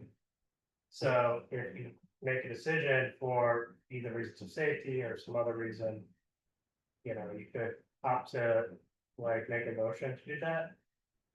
We could look at kind of what the energy efficiency savings on those lights would be, because like that bill's not small, like, and you know, and then if it's a question of like, you know, completing the work for the remaining part of the fiscal year, which we're only a month into, then you don't really have a direct source of funds that at that magnitude, it's a lot more than a postcard. And then but the, you know, the funds we sort of decided to put in reserve next fiscal year come out. And, you know, so the net difference with that would be about $7,700, but I bet we could get closer, but we could probably close that gap in terms of like finding funding. And that kind of feels like in the realm of something we may be able to conceivably do good fundraising for. Jamie, you back? I'm back. Can you hear me? Yeah, Yes. we lost you when you were talking about looking into composting toilets. Yeah, no, just that I was saying that with the composting, a molder and composting toilet situation, similar to what they have at Hubbard Park, I believe there was some like legislative changes that we were waiting for the policy side at the state level. Ryan Gillard had been sort of working on that for us, so I need to check back into that. But also, you know, that was going to take some funding. I think my question is, and then this is, yeah, way beyond our budget. I mean, you know, we have a budget of, I don't have it in front of me, but I believe it's like $1,800 for our maintenance and equipment a year. And this is $12,000. So, you know, I mean, we could make a contribution towards it, but, you know, this is way beyond that. I think, you know, it makes sense to get certainly 2 more bids to compare it to this one. That makes total sense. And so we can work on that and then bring it back to the select board. My worry on, you know, then starting a process of looking for grants is that can take a long time. I mean, that could be, you know, a year or 2 out before that funding comes in. So, Well, let's start with the numbers and I would get a grant process going, because you know basically what you're going to need, and get it going right away. but and there may be a way- who and how is the issue. That's not something that I have time to do. I'm sorry. Yeah, okay. No, it's okay. We can talk to Karen perhaps. She's not gonna do it, but she might know somebody who could help. It's but that would be the best way to fund it. There may be a way for the select board to choose to interim fund it if that's, you know, if there's some way to get it through the season or something. But let's start with the 3 bids. I think that's something you can do right away, and and has to be done. It has to be done, right, right. All right, Mm, I'll okay. follow up with Bram to see if there's any specific process that we need to follow. Okay, that's great. Well, thank you very much. Thank you, Okay, Colleen. thank you. See it. Okay. We're really running late, sorry, everybody, but 3:07. Josh, you're road commissioner, what do you want to talk about? So one of the challenges that's going to come before the highway department is the issue of the emerald ash borer trees. Down the ash tree dying from the ash borer. And like Mary at the Conservation Commission, is for me, there's a comprehensive map of 2,000 trees that are within the right of way and likely to cause obstructions to the roadway. And then Mike Bingham and I, the road foreman, took it upon ourselves today to do a little bit of mental exercise to sort of game out. So how many trees with this piece of equipment can you process like in a day? So we kind of said, okay, let's say it only takes 5 minutes to process a tree, but then you have to like move the excavator and reset and and be mindful of safety and improve, like if say you did 6 trees an hour, would be a pretty decent pace for a 10-hour day of like grinding trees even with great equipment. What's the name of this piece of equipment, please? It's like It's not a grapple, is it? yeah, it's like an arborist chipper attachment to a excavator, like something like that. And the rental quote we have is $650 a day. So, if you take that, say, okay, we can do 60 trees a day, that works out to about 33 days of 33 10-hour days to work through all those trees, kind of as a rough roundabout. So that is about $21,000 in terms of rental fees, and the quoting, this piece of equipment would be around $25,000. Piece of equipment they have in Marshfield that they use, and that they're happy with. So what I'm looking at is saying, okay, like in terms of quoting this, like, can we get another quote? One of the issues is, these are specific to the make of and model of the excavator, so quoting it outside of like the vendor that we use for the excavator, we'd have to go pretty far afield. It may not be practical to like get a competitive quote, given the distances involved in like going to the next excavator dealer for excavators. And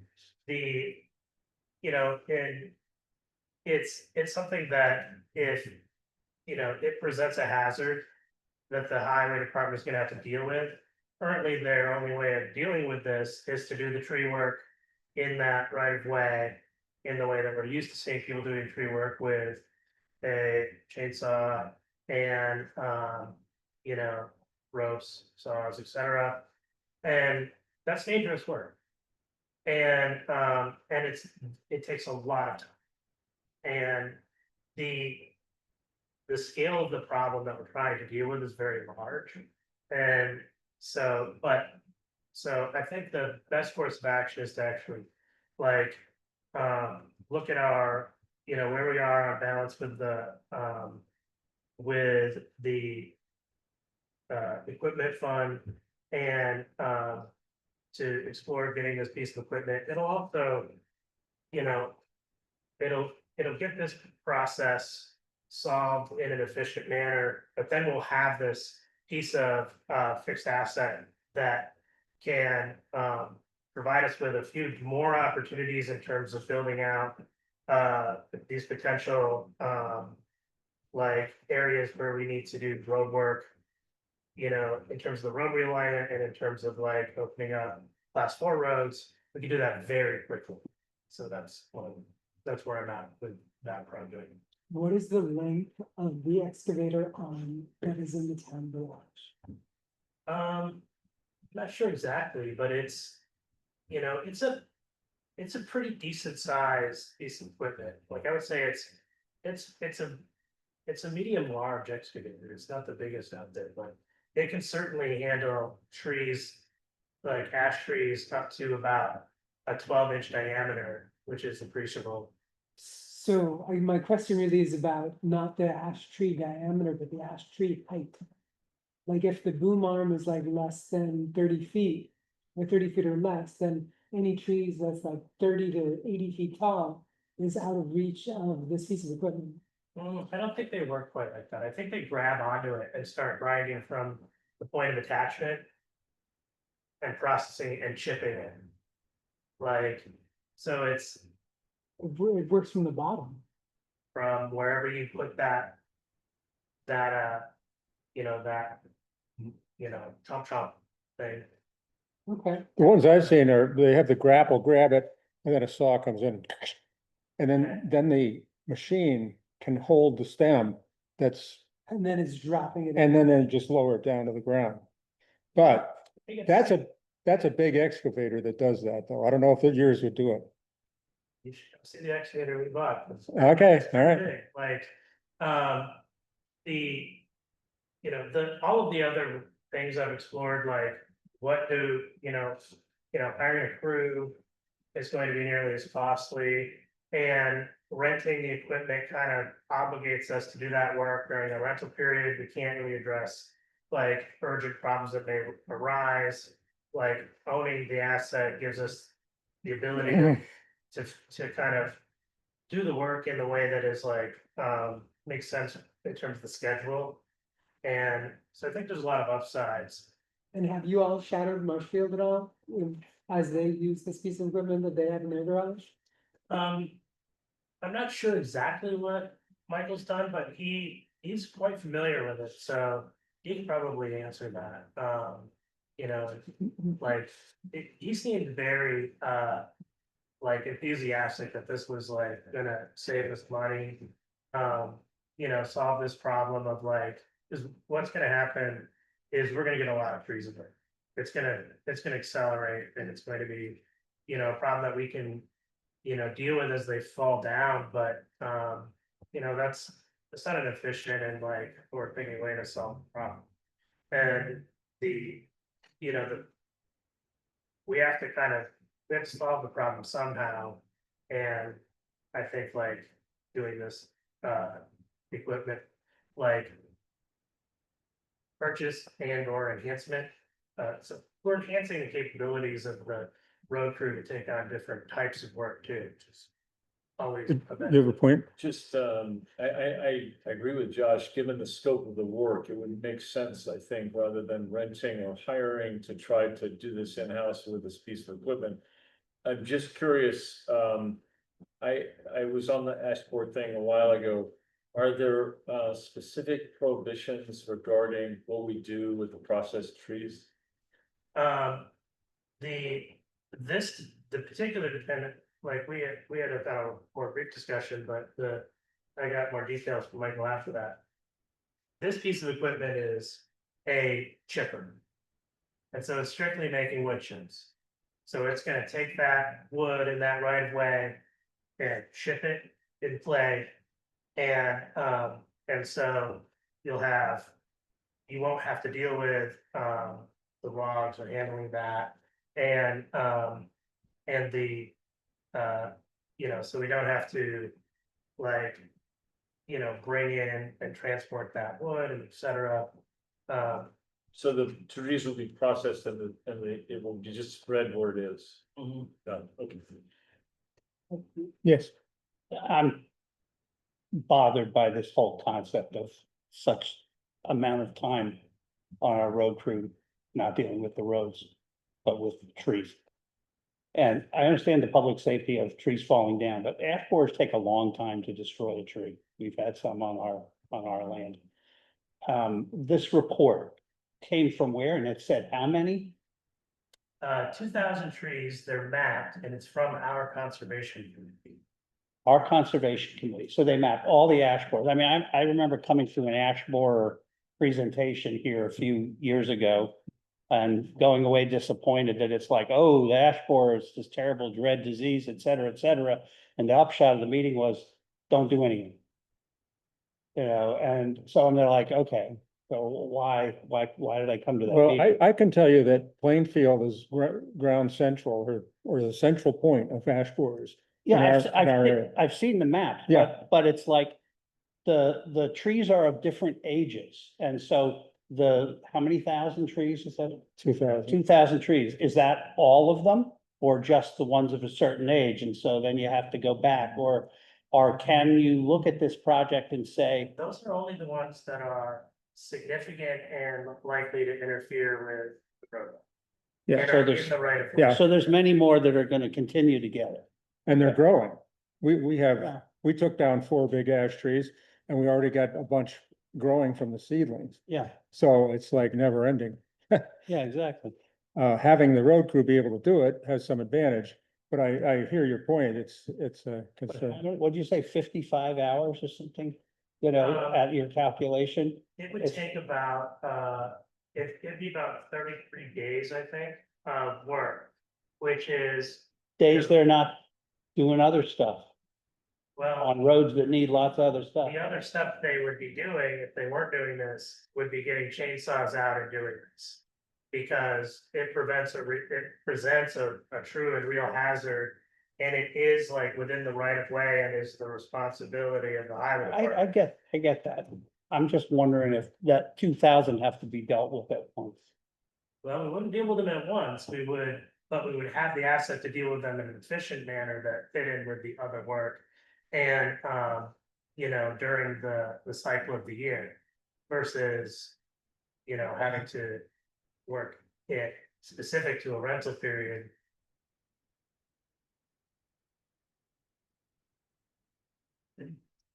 55 days. 2,000 trees. Seems. I mean, they don't have to all be done in 1 year, right? Have they prioritized these in any way? Again, I would refer you to the Conservation Commission because Yeah, they're the ones that I'm like, okay, well, how many are there? 2,000, excuse me? Like, how many trees are, you know, this is we like, saw a map of like all the roads in the area and it's like, they're all lined. Yeah, you know? well, the Conservation Commission had a consultant Yeah, go around and count them. They actually counted the trees, Yeah. so it's probably pretty accurate. and that is only the ash affected trees. There are plenty of other trees that present Yeah. as issues for the group, like Yeah. on an ongoing basis. Poplar, for example. We should, do you have anything else? Because we should move on That's the here. one thing that Oh, Sees it where, there's a hand up. Betsy, do you have something on this? I think she might have had her hand up for the last point. Okay. Sorry, I had something to say about the rec field, but I do not have anything to say about the ash trees. Sorry. Okay. Can I say something about the rec field or not? Yeah, sure. This is just to say, there is a pile of, just to make the rec field, what I would say would be safer. There's a pile of gravel, dirty, whatever gravel to the north of the rec field parking lot, and which includes some very sharp metal. And I see it, even though there was, or it may have been, may still be, I don't know if it's there, a sign saying do not touch or do not, don't trespass. It's right next to the rec field. I feel like it's dangerous and not very attractive.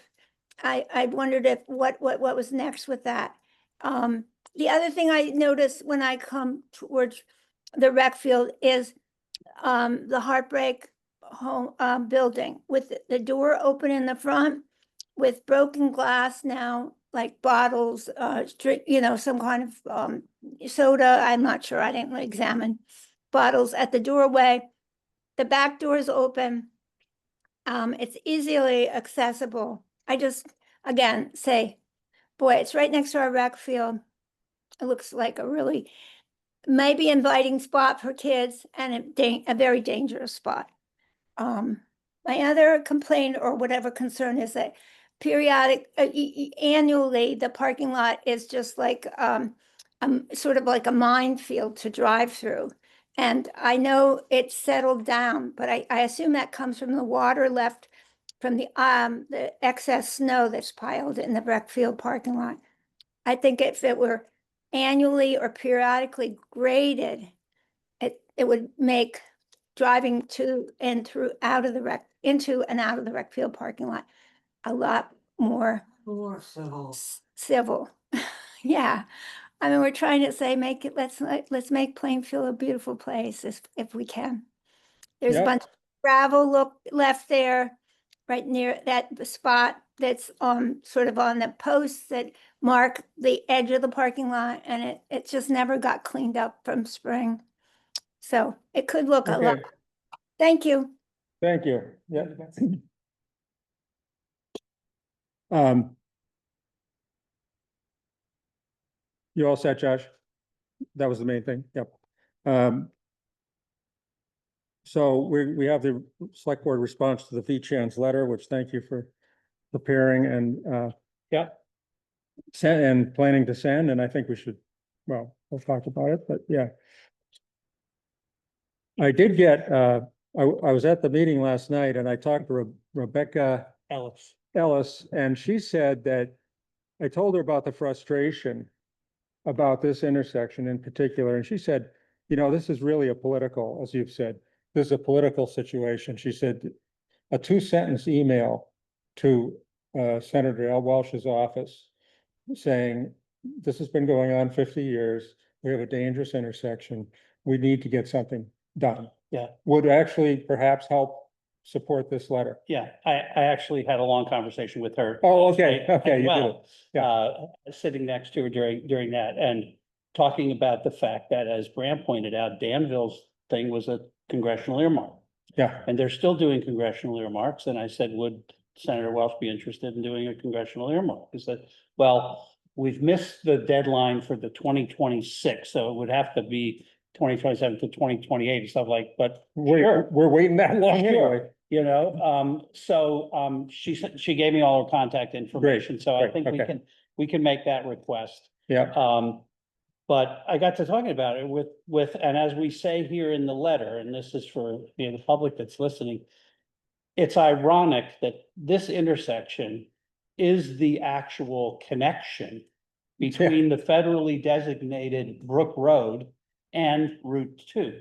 Yeah, right. And so this is where it ends. So you would think that Federal Highways, which is the entity that will pay for the Route 2 project and pay for the Brook Road, would be talking to itself and say, when we make that connection, it should be a thing that is up to standard, okay? Which is a T intersection. absolutely. As designed. I also, on the way out, had a long conversation with Tammy Farnell. Yeah.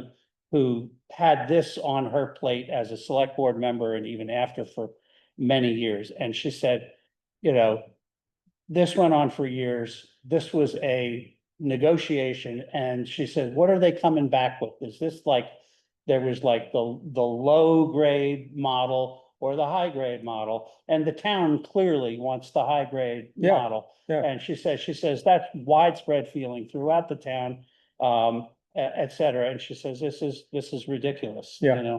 And a lot of the same players are still there. Yeah. So are you gonna be able to contact with her information?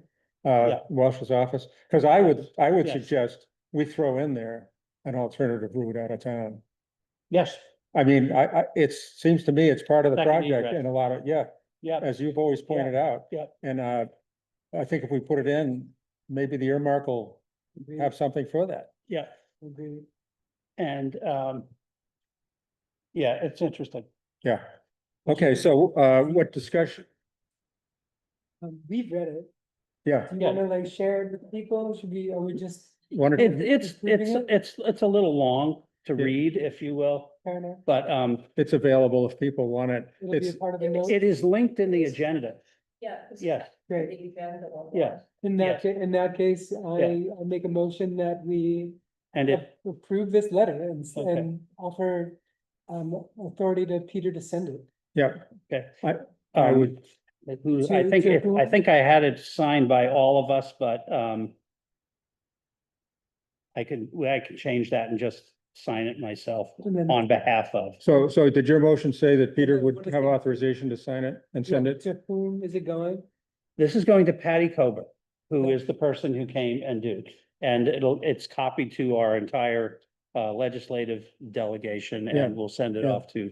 It looks good. I would, Rebecca. I would second that, and I'd say we should all vote on it. I just wanted to Oh. add for the press's benefit that we are including a cover photo from the October 20th, 1969 Times Argus.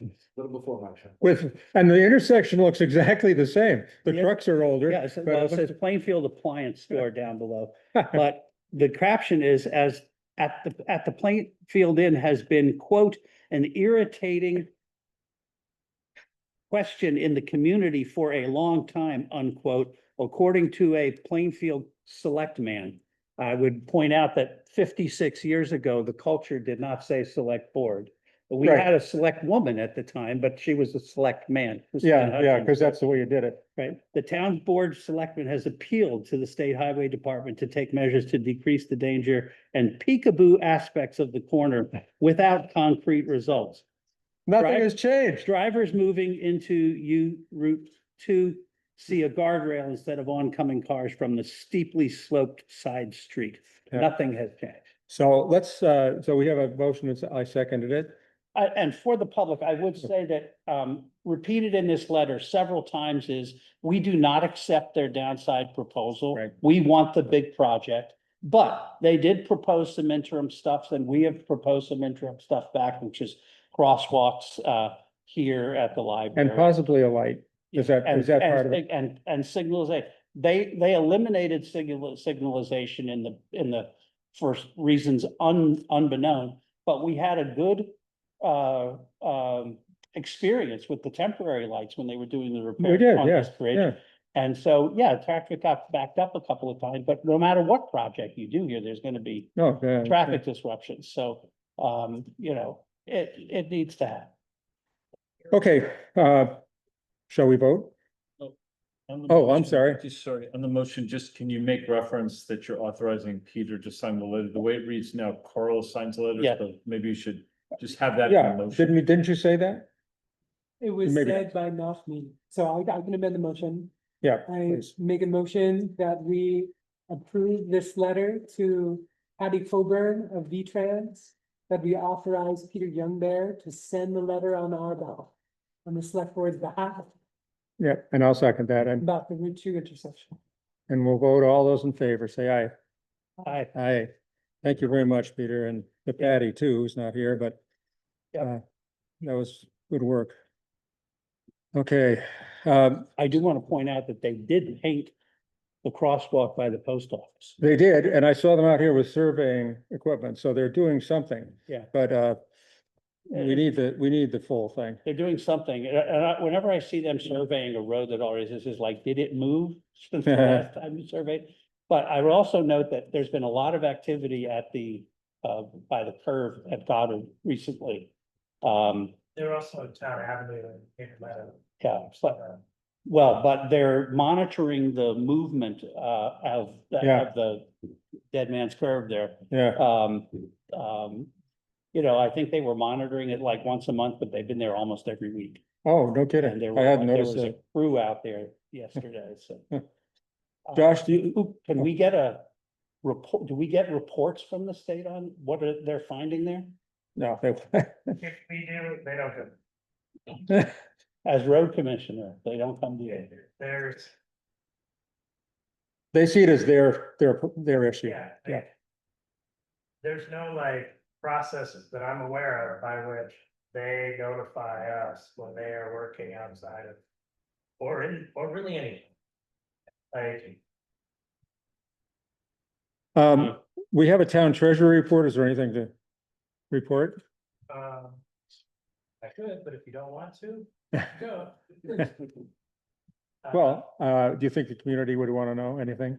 One of the things, what I was gonna discuss was, now that we have kind of like come out of this last year, there's still work to do with the auditor to get things cleaned up. And, you know, that process will be from fiscal year 25.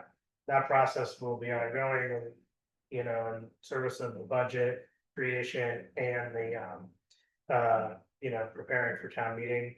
Some of the things that are now like kind of shifting in my attention right now is there are, you know, we just talked about policy.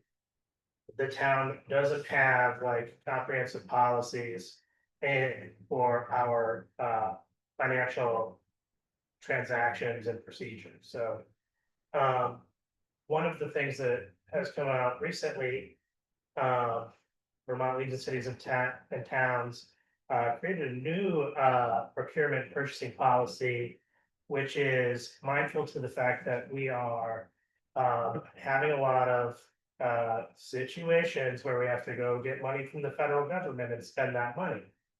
And so our purchasing and procurement policy does not meet the kind of level of rigor that would that it should in regard to being giving it good attention to management of state and federal funds versus municipal funds, and the specificity of how those funds get tracked and reimbursed. So the this new model policy that they released just on the 10th, I think,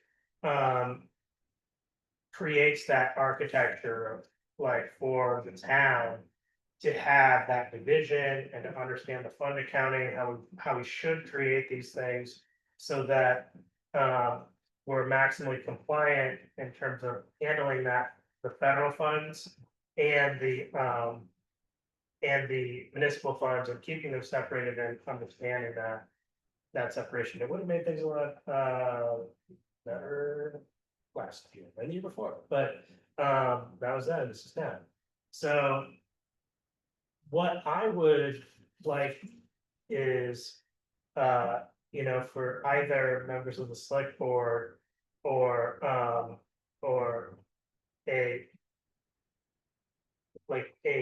some type of creation of a temporary committee to work towards creating in a holistic way the financial policies of the town. Because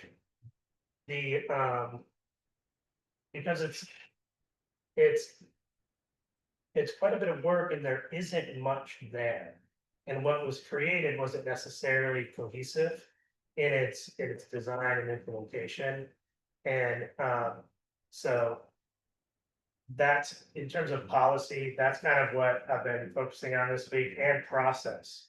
You know, outside of the treasurer duties per se, in the office in general, we initiated a weekly meeting for an hour where we have created a process by which we're sort of identifying all of the problems in a systematic way, capturing all that information, and then determining okay, these problems, all of the sort of the word salad of problems that bubble up, you know, through the day. We're just gonna do some we're just riffing, just throw stuff out, round robin, what are all the problems?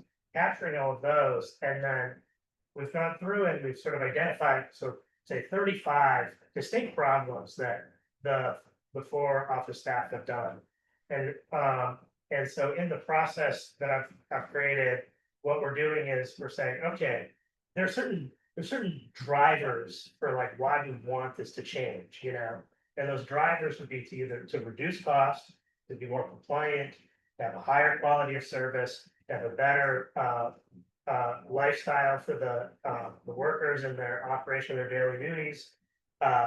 Having a beautiful thing or environment or whatever, beauty, and improving our professional standing amongst our municipality peers and like our other like collaborators in the public and private sector. So we go through and we say, okay, something like a capital plan for the town would be, the driver would be compliance, quality of service, and another driver is like, you know, it has potential to reduce the cost. So like, we're able to kind of create this matrix of like, okay, what is driving our, you know, what is compelling us to like address these problems? And then taking up those, grouping them into areas where they can be, where we can then define more readily define them as a project, and then assign like the operations there. So we've done a little bit of that, and we've also been working to create procedures. And so in the last week or two, we have we've drafted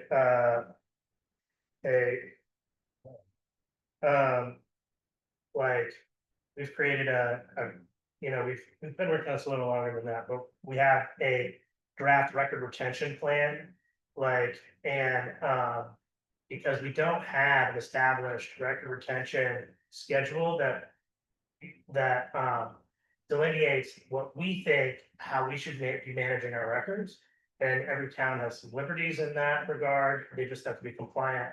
And then another component we've added recently, and it's working well, is we've implemented this cash receipts procedure. That's all documented. And last week we created a complete documentation and process of the tax receipt and like the tax payment receipt process. So now we have a delineated step-by-step process for every routine, you know, in order, in, you know, in a very ordered manner that delineates who does that work and how that work is accomplished. And all of that information is in our town office workflow master list. And so we have our projects, we have our document registry, so we don't have to go diving through folders to find those documents.